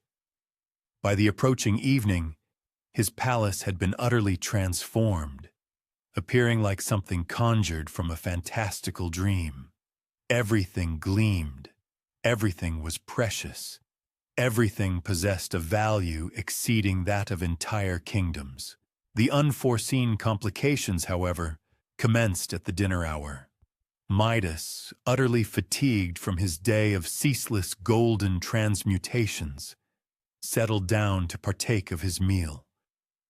He reached for a ripe grape, and it solidified into hard gold within his grasp. He attempted to drink wine, but it congealed into a metallic liquid the precise moment it touched his lips. Bread, honey, even the simple refreshment of water. Everything he endeavored to consume became inedible gold the instant his skin made contact.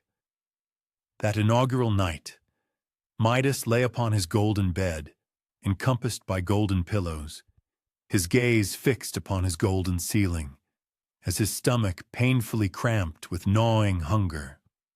The bitter irony of his predicament was not lost upon him. He was, in all likelihood, the wealthiest individual in the world. Yet he found himself incapable of acquiring even the simplest sustenance. However, the true, profound heartbreak manifested the following morning when his beloved daughter, Zoe, hastened to greet him, as was her cherished daily custom.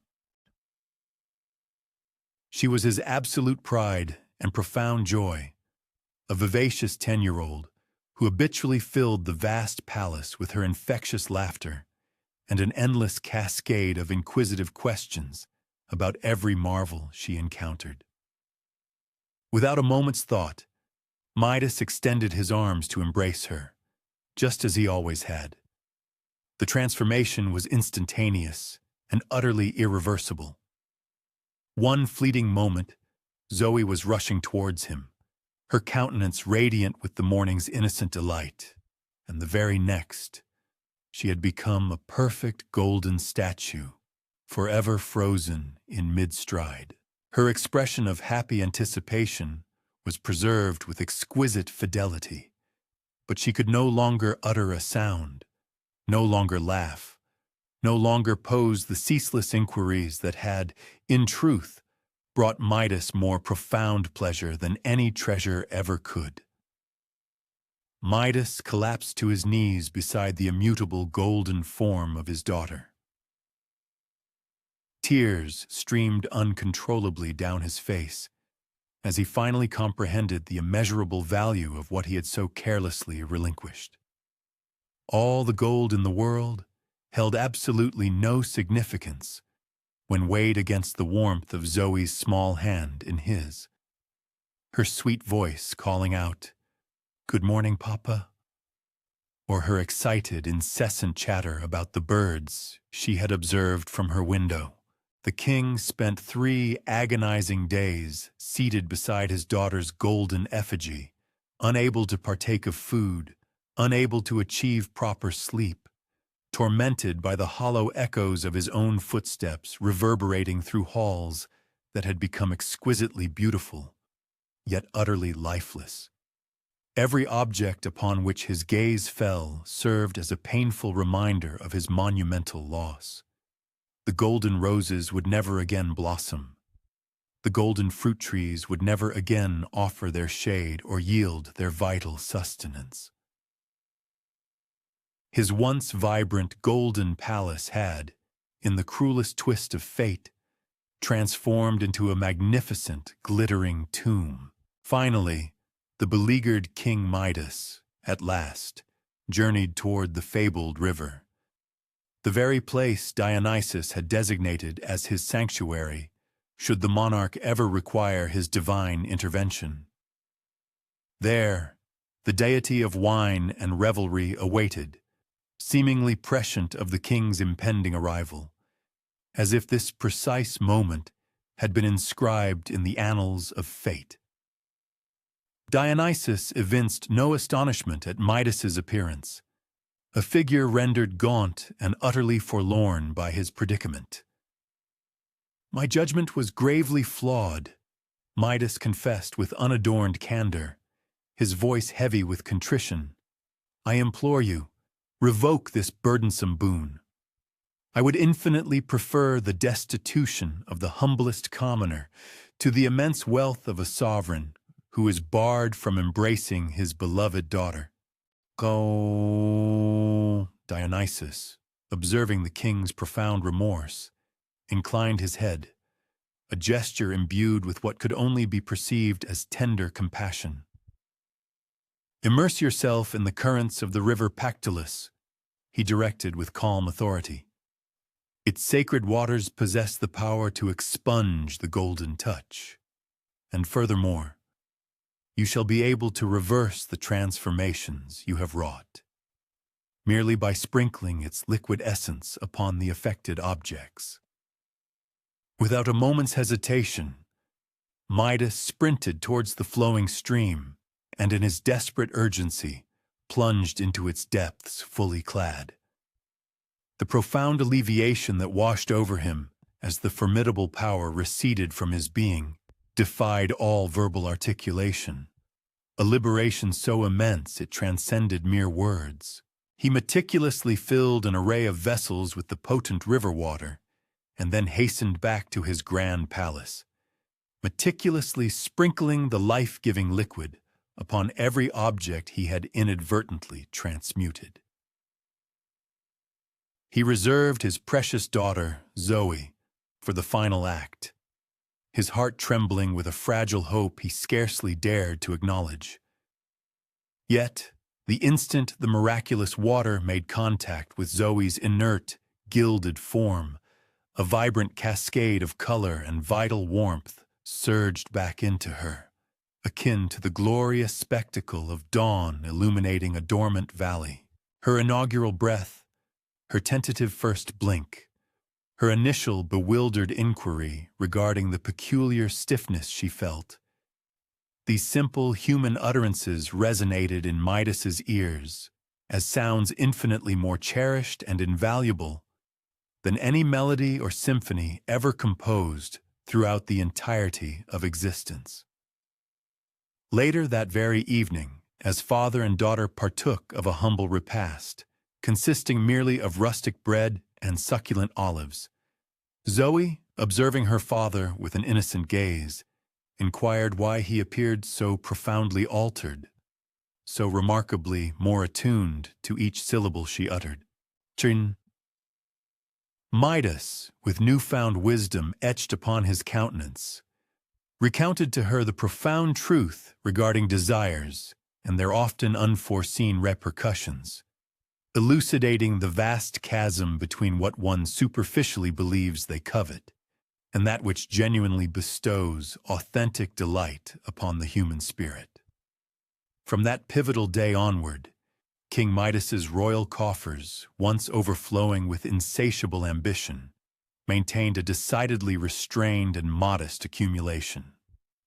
Conversely, his profound gratitude for every single possession, no matter how insignificant, expanded beyond measure.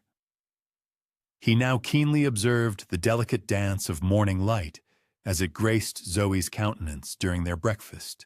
He deeply relished the unpretentious flavors of simple sustenance, shared in the cherished company of those he held dear. He dedicated countless hours to profound discussions and intimate dialogues, exchanges that, while generating no material riches, nevertheless imbued his existence with an unparalleled sense of purpose and profound significance. Legend has it that the venerable river Pactolus, even to this day, courses with shimmering motes of gold within its crystalline embrace. These aren't remnants of Midas's ill-fated transformative touch, but rather a symbolic testament to the enduring wisdom gleaned within its very currents, concerning the true essence of what genuinely holds importance in life. Occasionally, in the hushed stillness of the late hours, when the clamor of the world recedes into slumber, an individual might find themselves contemplating their own deepest aspirations, pondering the stark dichotomy between that which merely glistens with superficial allure and that which genuinely imbues one's existence with profound and lasting value. What unassuming delights, perhaps, have been inadvertently disregarded in the relentless pursuit of acquisitions perceived as more substantial? What fleeting instances of genuine human connection lie in wait, yearning to be acknowledged and treasured, surpassing in worthiness any mere accumulation of precious metal? Shifting our contemplation from the realm of treasures both squandered and subsequently recovered, we shall now allow our narrative to gracefully meander towards an account that has captivated and perplexed scholarly minds for millennia: the enduring saga of Atlantis, a metropolis so extraordinarily sophisticated, so breathtakingly aesthetically pleasing, and so consumed by an overarching sense of self-importance that it ultimately succumbed to the ocean's embrace, disappearing beneath the churning waves within the span of a solitary day and an ensuing night.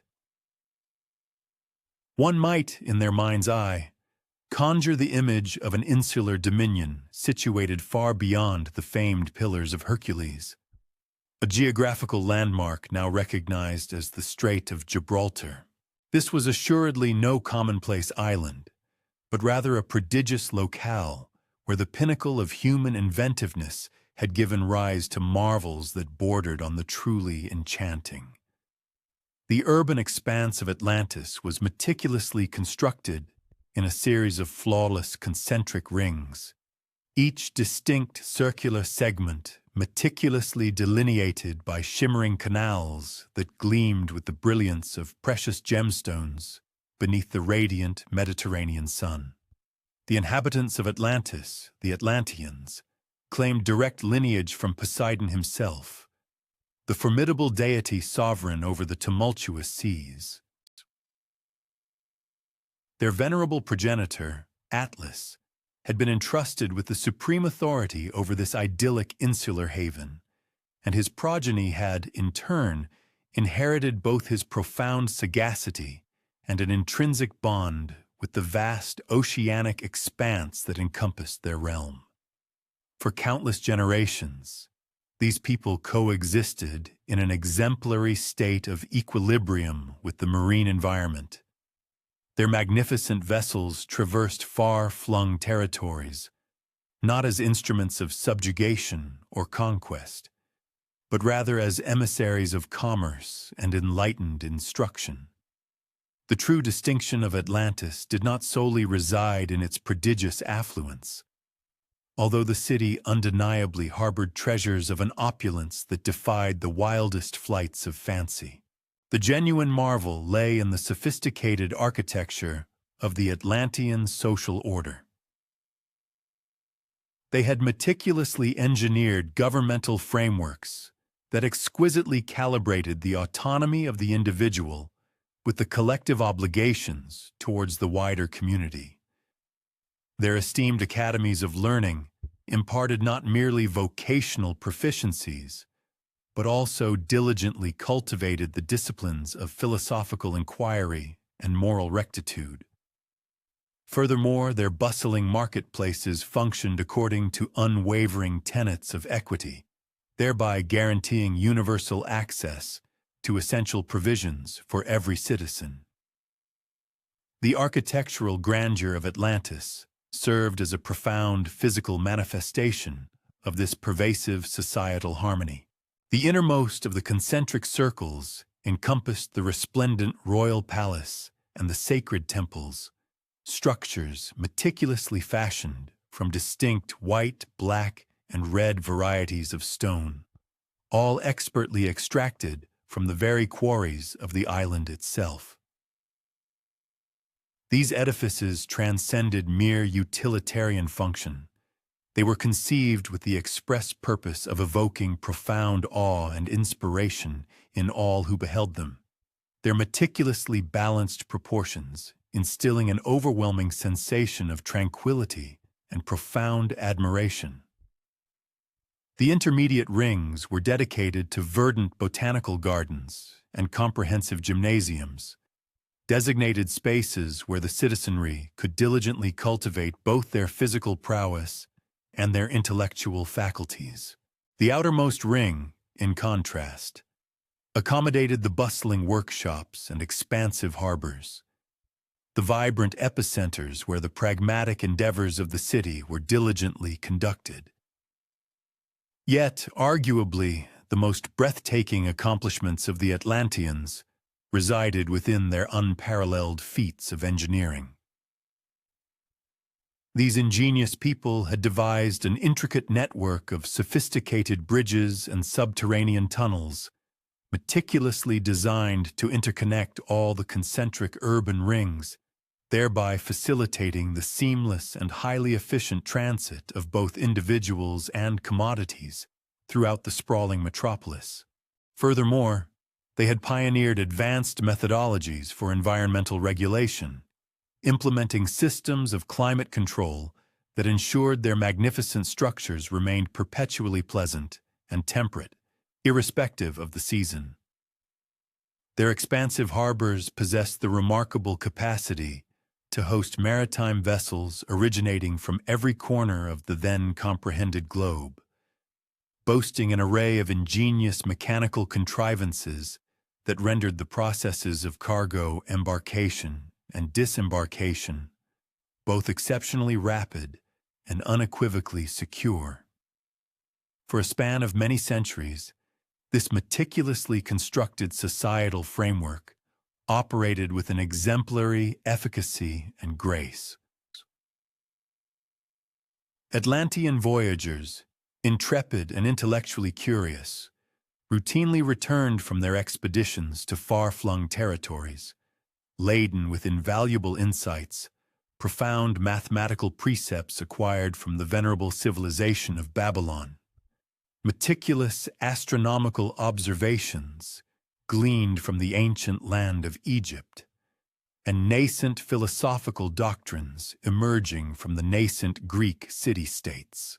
Crucially, rather than merely assimilating these external intellectual currents wholesale, the Atlanteans possessed the singular genius to seamlessly interweave them with their indigenous traditions, thereby forging potent intellectual syntheses that invariably transcended the mere aggregation of their constituent elements, yielding something far greater than the sum of their individual parts. The insidious turning point, however, manifested with an imperceptible slowness, so incremental in its progression that the vast majority of Atlanteans remained entirely oblivious to its unfolding. Prosperity, it would appear, harbors its own inherent perils. As the magnificent city burgeoned in affluence and influence, its inhabitants incrementally began to regard their prodigious accomplishments as an inherent right, rather than the culmination of diligent effort and foresight. The intricate societal mechanisms that had once demanded scrupulous upkeep and unwavering vigilance were now complacently presumed to possess an intrinsic capacity for self-perpetuation. The foundational ethical principles and profound moral tenets that had judiciously steered earlier generations gradually began to be perceived as antiquated relics, superfluous encumbrances upon what was increasingly viewed as an boundless and unrestrained societal potential. Subsequently, a distinct cohort of leadership ascended to prominence.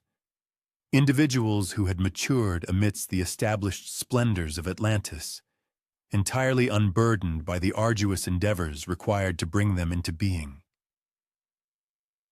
Gazing upon their meticulously ordered and ostensibly flawless metropolis, they concluded that the opportune moment had arrived for an era of ambitious expansion.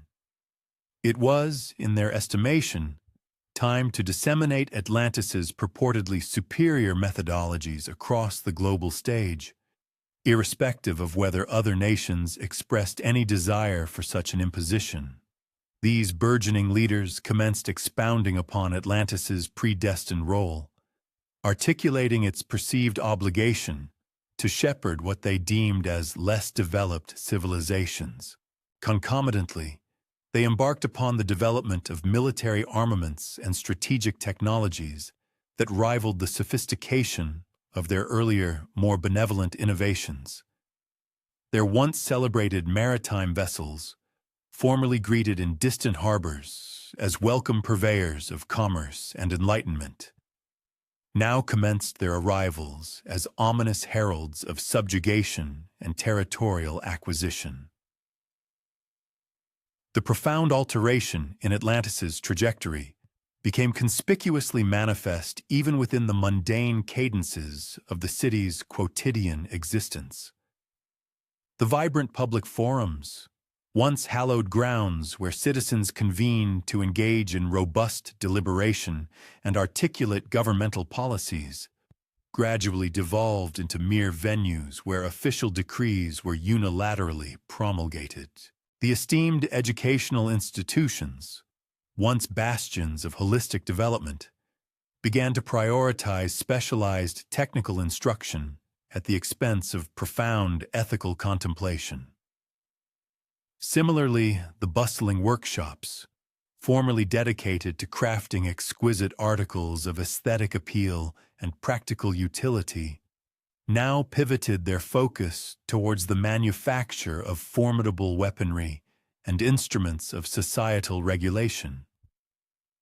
Yet, Observing these disconcerting metamorphoses with escalating apprehension were the Olympian deities, most notably Zeus, the paramount sovereign of the gods. The Atlanteans had initially been endowed with their extraordinary endowments as a grand empirical test of humanity's latent capacities. The overarching question had been, what pinnacles of achievement might humankind attain if afforded optimal circumstances and celestial tutelage? This pivotal experiment was demonstrably faltering, not as a consequence of exogenous pressures or cataclysmic natural phenomena, but rather due to the deliberate and ultimately detrimental volitions exercised by the Atlanteans themselves. In response to the escalating crisis, Zeus convened a solemn convocation of the Olympian pantheon to deliberate upon the appropriate course of action. Among the assembled deities, some ardently advocated for direct intervention, proposing the dispatch of unambiguous portents and stern admonitions that might yet steer Atlantis back towards its foundational principles.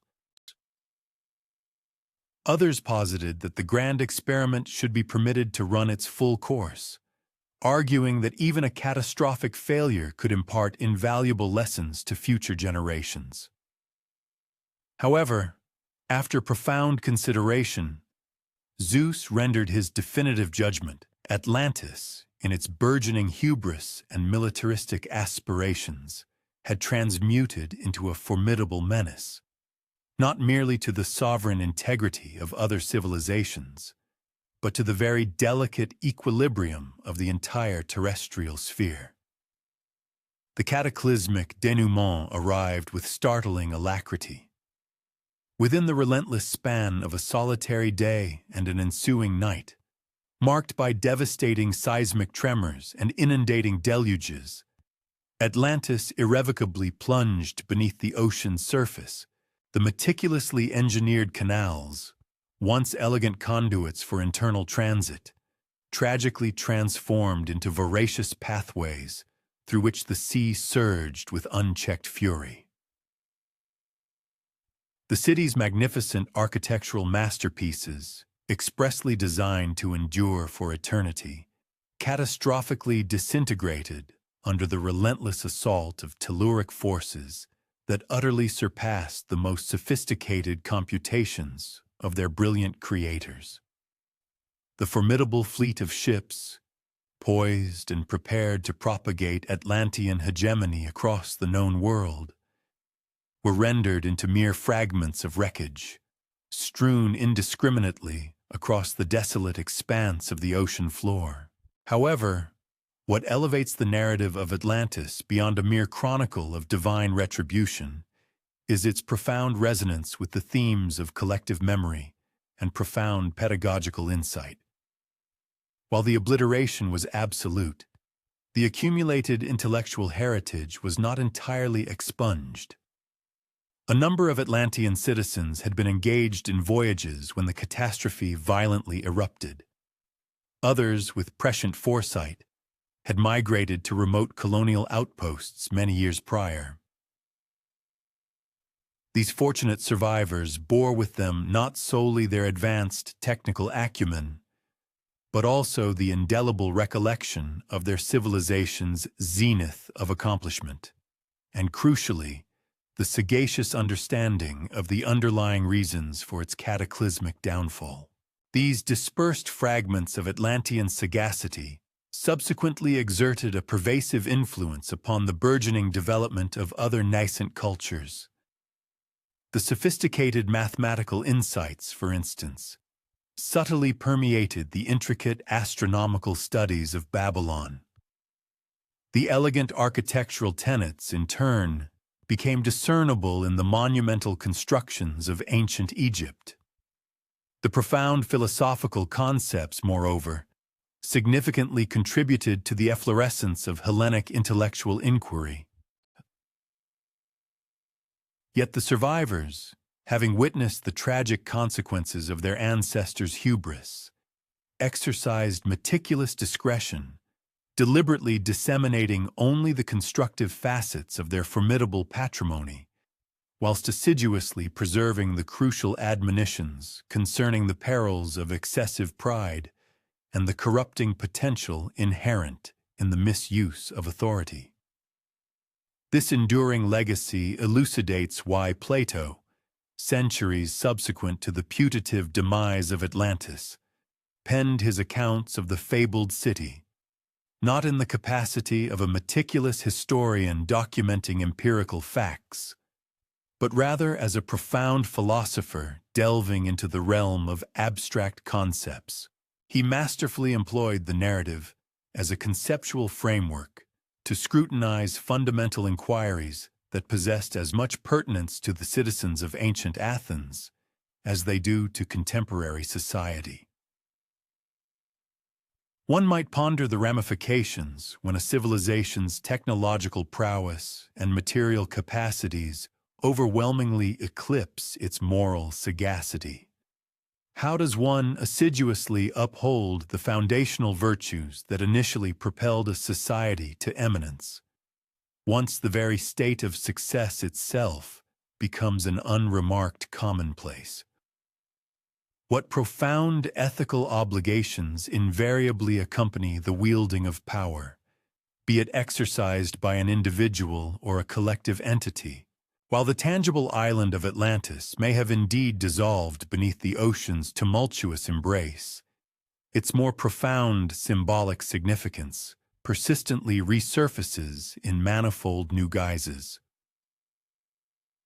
Inevitably, every civilization that has ascended to prodigious heights of achievement has ultimately confronted the identical existential dilemma that once challenged the Atlanteans: the pivotal choice of whether to harness their considerable accomplishments as instruments for constructive advancement or as formidable armaments for subjugation and dominion. One might be encouraged, as the day concludes, to contemplate the various personal Atlantises that exist within their individual existence. These are the intricate frameworks of systems and the profound connections in relationships that have been meticulously constructed, each demanding vigilant and assiduous cultivation to ensure their sustained vitality and robust health. A crucial question arises concerning the foundational values that steer one's decisions, especially during periods of profound achievement when the allure of success might insidiously suggest that established principles no longer hold sway. Indeed, it is often posited that the most invaluable possession is not merely the edifices or bonds one creates, but rather the profound discernment and sagacity required to safeguard and uphold the intrinsic essence of what has been so carefully brought into being. Shifting focus from the transient nature of lost civilizations, the narrative now directs attention towards the recurring transformations that characterize existence, the perpetual rhythm that orchestrates the interplay of obscurity and illumination, of demise and resurgence, an undeniable truth where every conclusion invariably harbors the seed of a fresh inception. This unfolding account illuminates the ancient origins of the Earth's distinct seasons and elucidates why, on occasion, the most imperative voyages are those that compel individuals to venture furthest from their familiar surroundings. Central to this narrative is Persephone, the esteemed daughter of Demeter, the venerable goddess presiding over the bountiful harvest. Persephone's formative years were spent enfolded within the ceaseless profusion and luxuriant growth that her divine mother meticulously cultivated. Their cherished abode was nestled within a verdant valley, where the essence of spring appeared to reign perpetually. Here, blossoms perpetually unfurled, trees consistently yielded their succulent fruits, and fields remained eternally poised for harvest. While undeniably a place of exquisite beauty, it presented an environment perhaps excessively sheltered. an Eden too pristine for a youthful spirit imbued with an inherent inquisitiveness about the broader, uncharted expanse of the world. Persephone customarily passed her sun-drenched days traversing expansive meadows alongside her cherished companions, the graceful ocean nymphs who had shared her journey since the tenderest years of childhood. Together, they would engage in the simple yet profound pleasures of gathering vibrant flora, meticulously weaving verdant crowns from pliable vines, recounting ancient tales, and participating in playful diversions whose sole objective was unadulterated delight. It was, by all accounts, an existence of unparalleled serenity and bucolic charm. Nevertheless, in recent times, a peculiar and growing disquiet had begun to stir within Persephone's spirit, an intuitive apprehension that a wealth of novel experiences and profound insights awaited her beyond the carefully delineated confines of her mother's safeguarded valley. Consequently, she had initiated a series of inquiries directed at Demeter, questions that invariably evoked a palpable discomfort in the usually serene harvest goddess. Her probing mind sought to understand the subterranean mysteries. What unseen forces resided beneath the earth's surface, nurturing the very growth of plants? Why was it that certain seeds necessitated an initial interment in profound darkness before they could aspire towards the light? And what became of that particular segment of the cyclical process about which her mother consistently maintained a profound silence? The essential act of perishing that appeared to be an indispensable precursor to any subsequent revitalization or rebirth. Consistently, whenever such disquieting dialogues commenced, Demeter would deftly redirect the topic of conversation.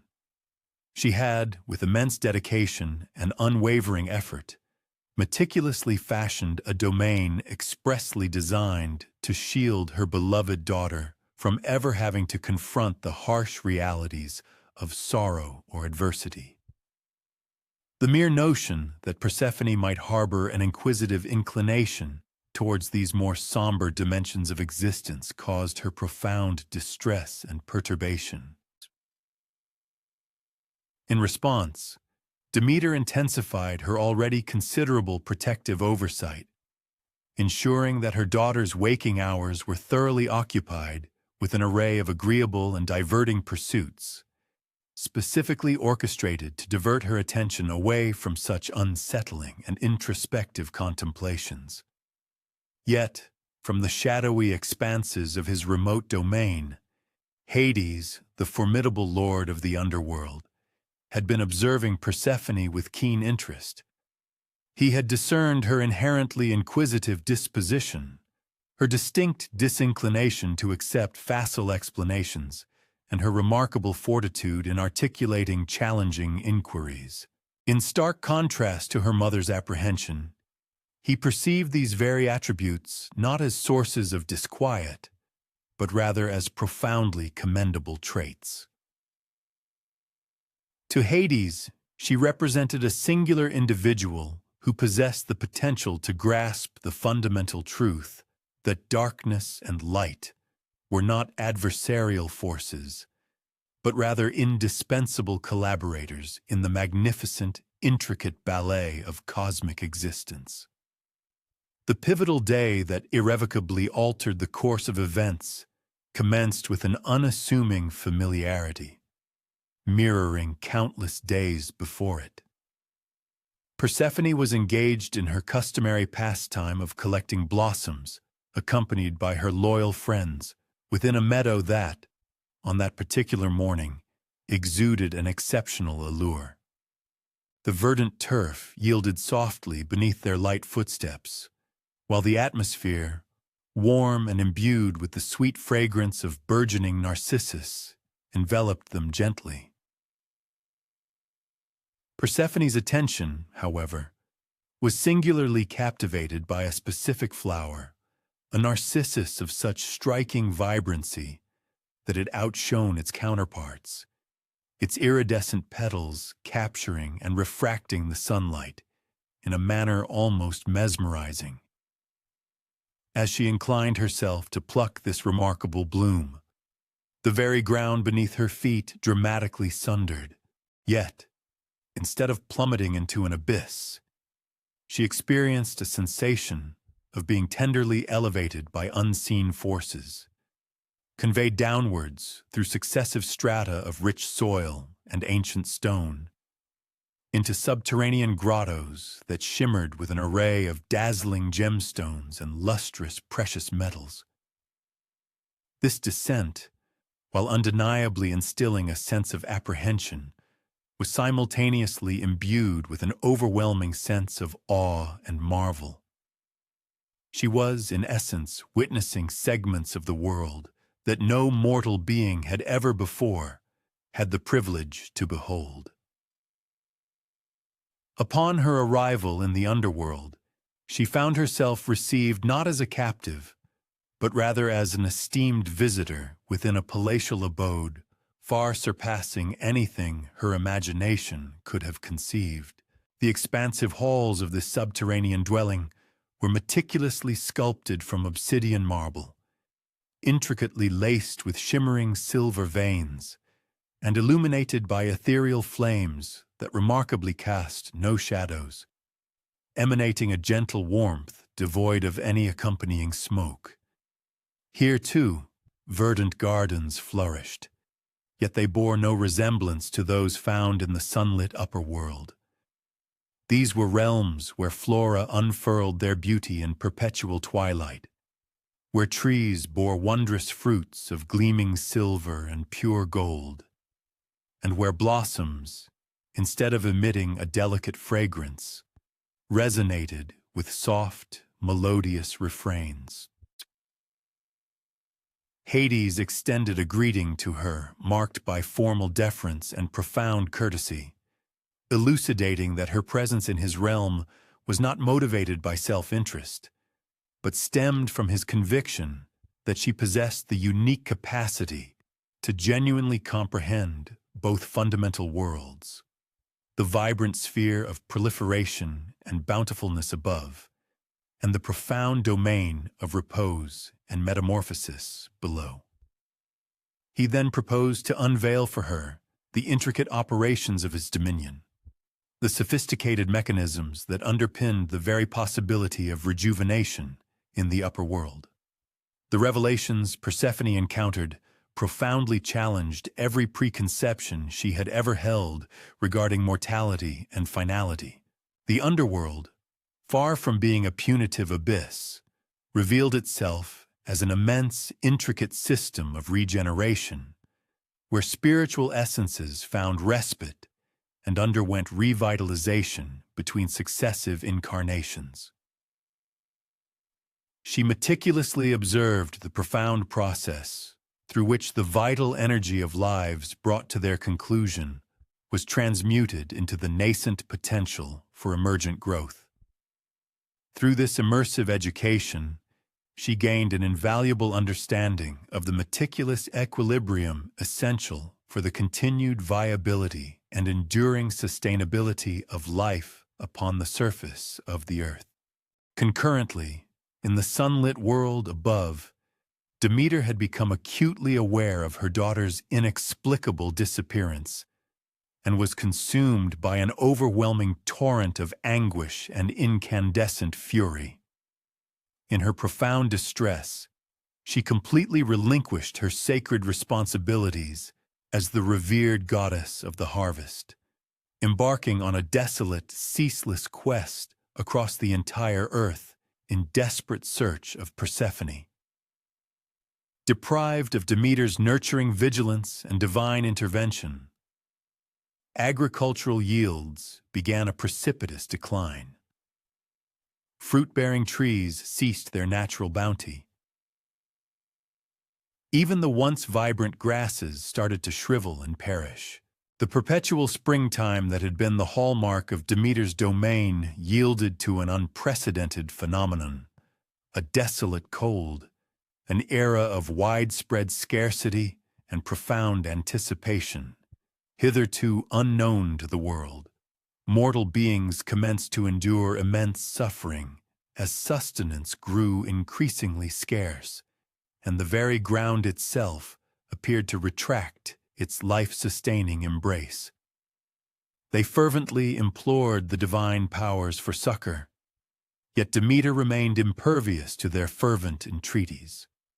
Her unwavering resolve dictated that she would not reinstate the earth's former abundance until her beloved daughter was safely restored to her maternal embrace. Observing the escalating crisis from his Olympian throne, Zeus, the sovereign of the gods, ultimately deemed it necessary to intercede.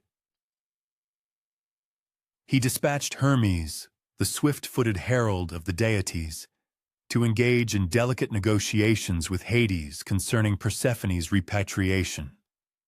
However, upon Hermes's arrival in the chthonic realm, he encountered a considerably intricate predicament.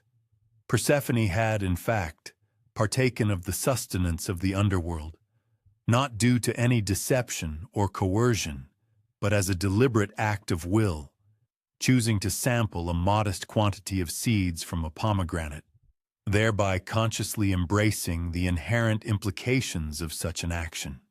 Crucially, Persephone had come to the profound realization that a permanent return to her former existence was no longer her desire. The profound insights and understanding she had acquired during her sojourn in the underworld had irrevocably transformed her perspective.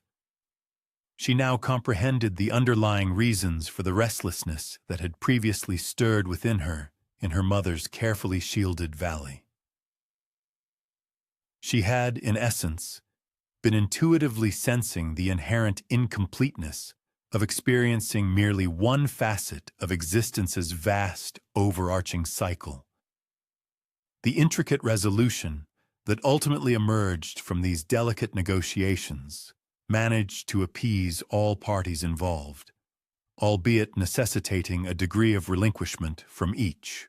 Persephone was decreed to allocate a portion of every year to dwelling in the underworld alongside Hades, where she would continue to delve into the profound enigmas of mortality and metamorphosis.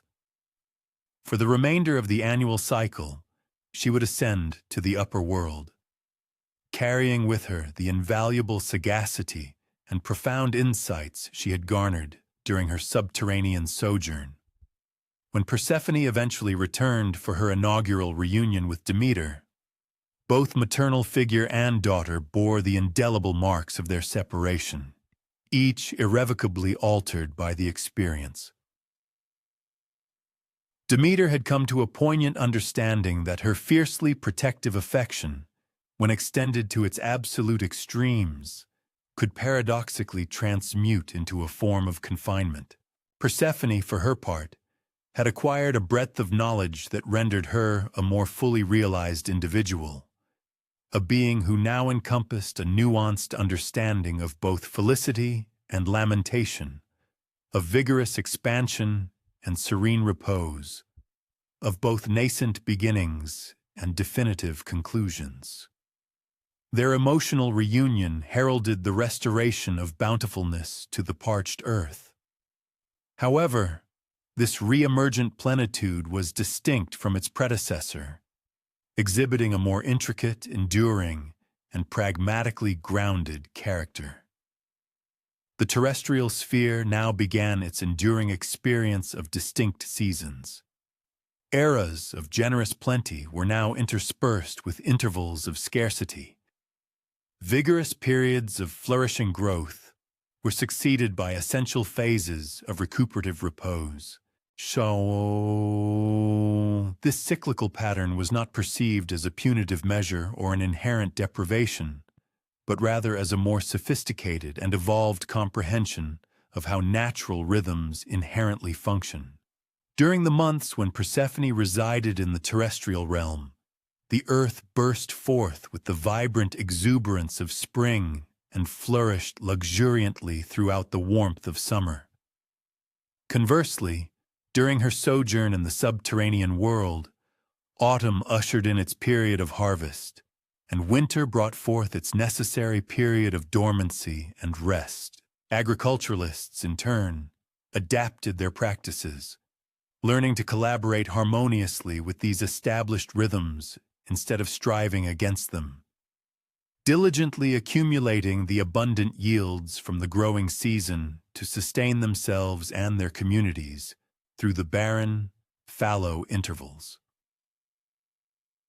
Nevertheless, the more profound and enduring legacy of Persephone's transformative odyssey was the invaluable wisdom she imparted concerning the intrinsic necessity of arduous experiences. She had assimilated the profound truth that certain modalities of development are exclusively attainable within periods of obscurity, that specific manifestations of resilience are forged solely through the confrontation of formidable obstacles, and that particular dimensions of comprehension emerge only from the direct encounter with both deprivation and subsequent restoration. Consequently, she assumed the role of an illuminating mentor for mortal beings confronting their own inevitable passages into challenging circumstances, those junctures when existence compelled them to forsake accustomed comforts and embark upon ventures into uncharted domains. Her enduring narrative served as a potent reminder that such formidable expeditions, irrespective of how daunting they might initially appear, frequently culminated in revelations that rendered the voyagers more integrated, more proficient, and ultimately more profoundly alive. The venerable ancient Greeks, who meticulously preserved and recounted this foundational myth, possessed a profound insight into the intricate trajectory of human maturation. They understood implicitly that individuals cannot perpetually reside within the sheltered, idyllic springs of childhood. Rather, they recognized that the attainment of true maturity necessitates a reconciliation with the inherent cycles of both forfeiture and subsequent rejuvenation. Furthermore, they grasped that genuine wisdom frequently emanates from a conscious and willing engagement with experiences that, at their outset, might appear menacing or unwelcoming. As the metaphorical seasons of one's own existence continue their ancient, inexorable rotation, it becomes pertinent to reflect upon the profound lessons Persephone gleaned during her transformative descent. One might consider that, at times, the most profound forms of personal growth are cultivated within the most obscure environments, that every conclusion inherently creates the necessary space for novel inaugurations, and that the fortitude to confront arduous transitions often culminates in discoveries far more precious than the familiar comforts one relinquishes. What nascent seeds of boundless possibility, indeed, might lie dormant, patiently awaiting their moment to germinate and flourish within the seemingly fallow periods of one's personal journey. From the tale of Persephone's willing sojourn into the chthonic realms, our narrative now shifts to another formidable journey beneath the earth. This expedition, however, was not impelled by mere curiosity, but by an affection so profound it dared to defy the immutable decrees of cosmic order itself. This is the enduring saga of Orpheus, a legendary figure whose melodic artistry possessed the power to stir inert rock formations and pacify the most ferocious of wild beasts, and whose boundless love for Eurydice propelled him to attempt the utterly impossible. Orpheus, it is widely known, was the scion of one of the 9 Muses, those venerated goddesses who served as the fount of inspiration for all artistic endeavors and intellectual pursuits. From the tender years of his childhood, he had exhibited an unparalleled aptitude for music. When his fingers graced the strings of his lyre, a resplendent instrument said to have been crafted by Apollo. The very rivers would diminish their flow, pausing in their courses to absorb every note. Towering trees would incline their branches, as if straining to catch each resonant tone, and even the most savage creatures of the wild would recline in quiescent repose, utterly mesmerized by the harmonies that seemed to encapsulate the full spectrum of human exaltation and profound despondency. His musical expressions were not merely aesthetically pleasing, they possessed a truly metamorphic quality. Agrarian communities discovered that their crops flourished more prolifically when they could discern the faint strains of Orpheus practicing in the distant fields. Shepherds observed that their flocks remained remarkably serene and robust as his enchanting melodies drifted across the undulating hillsides. Even within the bustling confines of cities, inhabitants reported that civil contentions were resolved with greater ease, and the exigencies of daily tasks felt significantly less burdensome on those fortunate days when Orpheus performed in the vibrant agoras and plazas. Yet for all the widespread joy his euphonious strains bestowed upon others, Orpheus himself frequently experienced a profound sense of solitude. He could effortlessly sway throngs of people to tears or laughter, and galvanize them to acts of profound kindness or extraordinary courage. But he harbored a deep yearning for a companion who comprehended not merely the intricacies of his music, but the very essence of the individual who created it. Someone who perceived him as more than just a vessel for beautiful sounds, but as a soul. He discovered that kindred spirit in Eurydice, a graceful wood nymph whose inherent talents harmonized with his own in perfect synchronicity. While Orpheus possessed the unparalleled ability to compose music that articulated every conceivable human emotion, Eurydice possessed an innate perception of the natural world that enabled her to discern nuances and deeper meanings within his compositions that others invariably overlooked. She could listen to one of his intricate melodies and instinctively discern whether he had devised it at dawn's first blush or twilight's soft fade, whether his inspiration stemmed from observing eagles soaring majestically or fish darting through crystalline waters, whether his heart had been overflowing with ebullience or touched by a poignant wistfulness.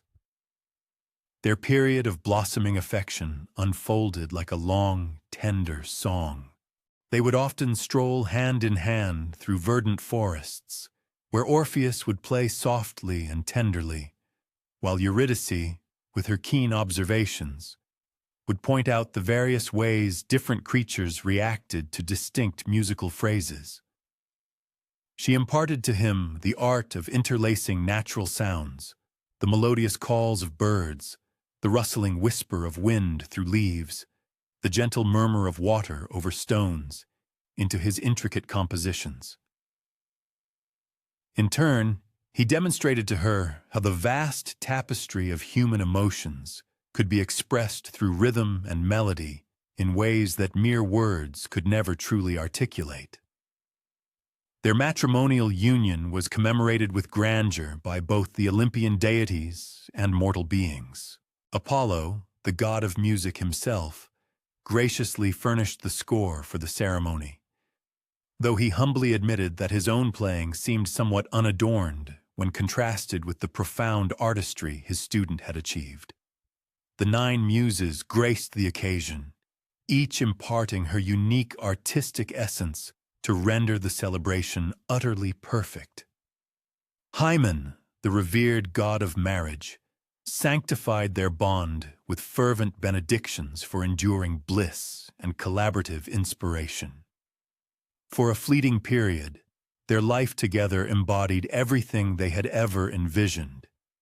They constructed an unpretentious dwelling within a secluded grove where the sonic properties were ideal for music making. Mornings typically commenced with Orpheus composing his latest pieces, while Eurydice diligently nurtured her garden, each partner attuned to the other's rhythm, their separate activities collectively creating a symphony more profound and harmonious than either could achieve in isolation. Evenings were dedicated to sharing the day's fresh discoveries, a novel melody Orpheus had devised, or an unusual bird call Eurydice had meticulously learned to emulate. However, their serene felicity was noted by others, not all of whom harbored goodwill towards them. Aristaeus, a minor deity who had long coveted Eurydice, observed their profound contentment with a burgeoning malevolence. He had previously offered Eurydice numerous gifts and considerable attention prior to her marriage, and her gentle yet firm denials had stung his ego more acutely than he was willing to confess. One afternoon, while Orpheus was away conferring with other musicians, Aristaeus accosted Eurydice in her garden. His initial attempts at conversation were parried politely but unequivocally. When he became more importunate, presuming to suggest that she merited a more distinguished partner than a mere minstrel, Eurydice began to retreat towards the sanctuary of the forest, hoping to evade his pursuit among the dense trees where she could maneuver with greater agility than he. In her precipitous flight to escape, she inadvertently trod upon a venomous snake that had been slumbering in the tall grass. The resulting bite was instantaneous and lethal.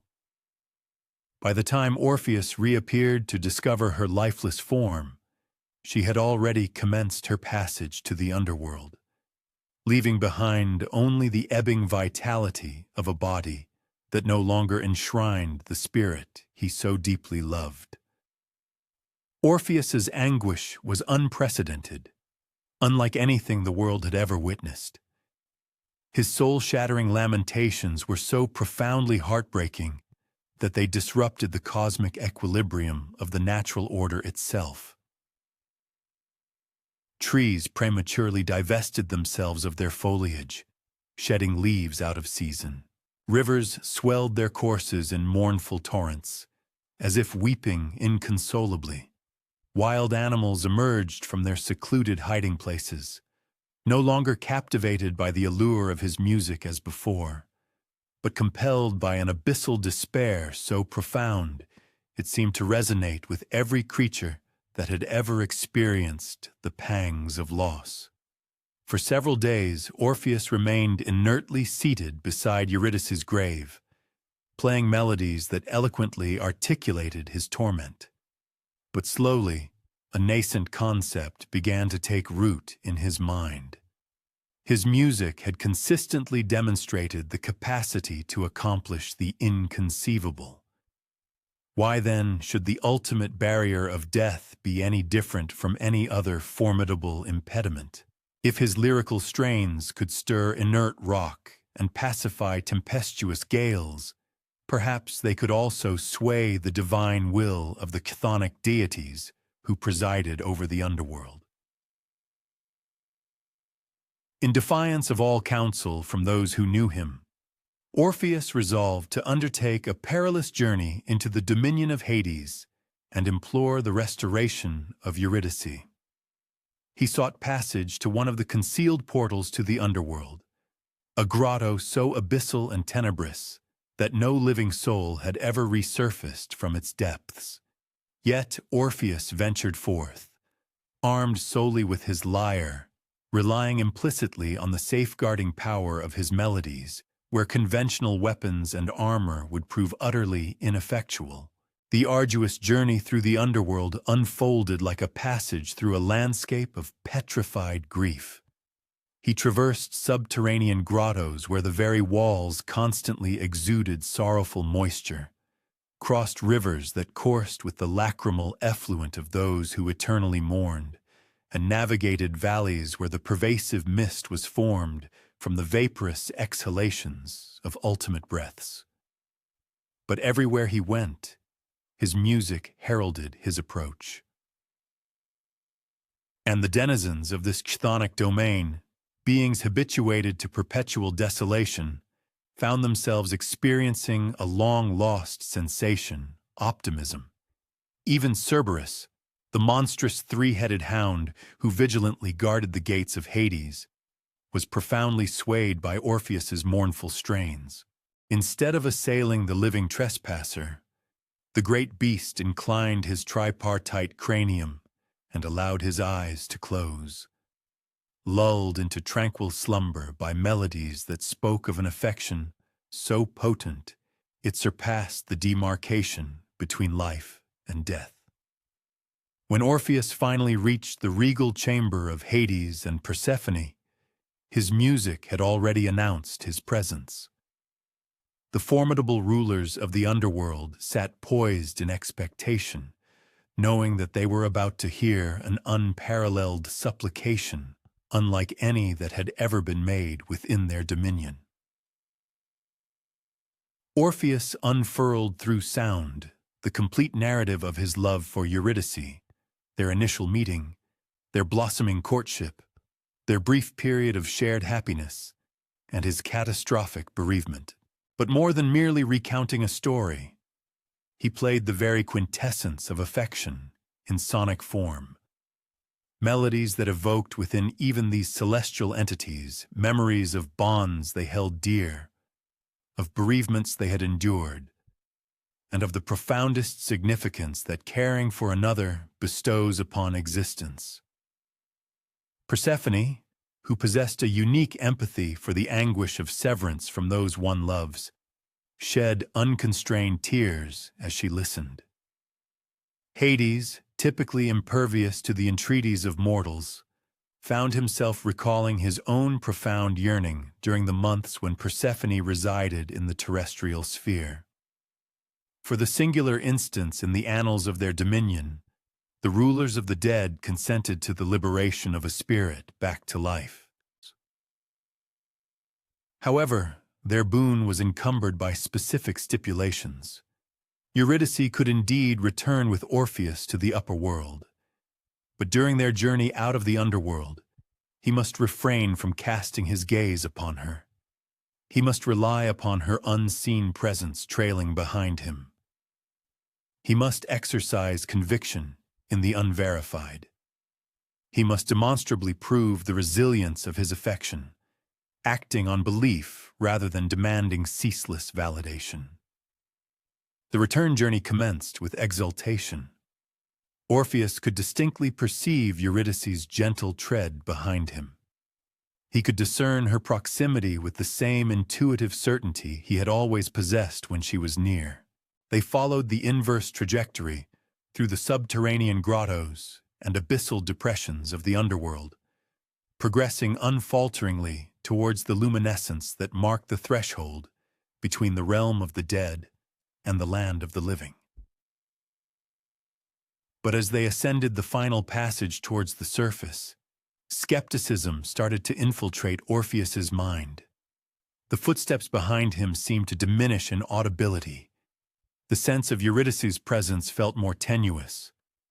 What if the gods had misled him? What if he was climbing towards the light alone, while Eurydice remained imprisoned in the abyss below? What if his faith was unfounded, and his beloved was even now being reclaimed by the infernal maw, a place he would forever be barred from re-entering? Just as the portal of the grotto manifested before them, just as the terrestrial radiance kissed his countenance, Orpheus's conviction faltered. He pivoted to cast a backward glance, seeking to affirm her presence, and she was, for a fleeting moment, genuinely present. He saw her face, witnessed her extending her hand towards him with an expression of profound love and understanding. But in that same instant, she commenced to dissipate. She was recalled to the chthonic realm by his violation of the divine stipulation. Her final utterances to him were not of censure, but of enduring love. She comprehended the impetus behind his turning, absolved him of the skepticism that had sealed their shared fate as she receded back into the shadows. She offered a tender, knowing smile, imbued with the same gentle understanding that had initially drawn him to her. Orpheus re-entered the mortal realm solitary, his visage etched within profound sorrow. This second, catastrophic bereavement eclipsed the initial loss, for he carried the crushing knowledge that he himself had been the unwitting architect of his own despair. A desperate impulse compelled him to seek re-entry to the chthonic passage, yet the cavern's aperture had irrevocably sealed itself, a stark testament to the finality of divine will. The god's clemency, having been spurned in his moment of doubt, would not be extended again.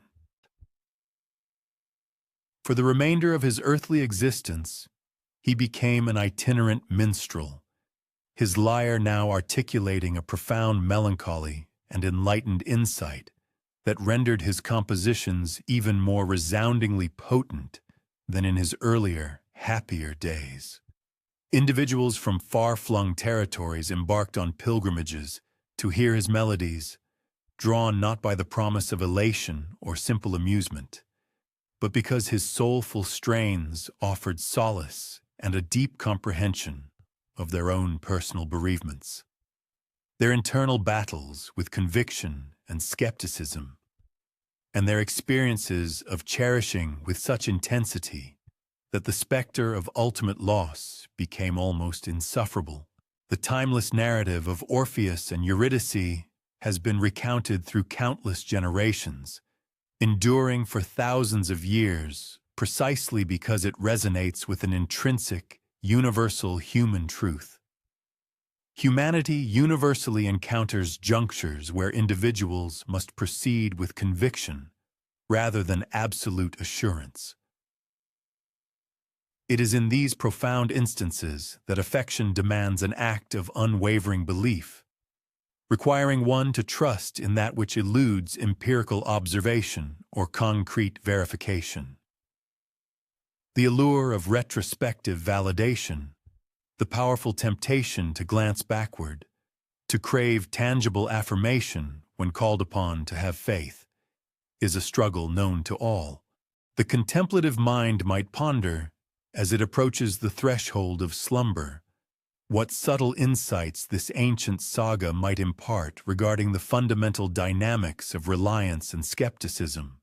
What personal odysseys in an individual's own life necessitate profound belief rather than absolute certainty? What interpersonal bonds invite conviction in their veracity, even when one lacks palpable or visible proof of their essence?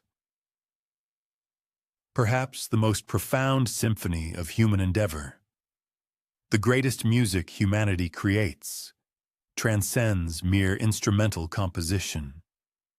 Instead, it is forged from the unflinching resolve to advance towards illumination, even when one is unable to glance backward, to ascertain that love faithfully continues to follow behind.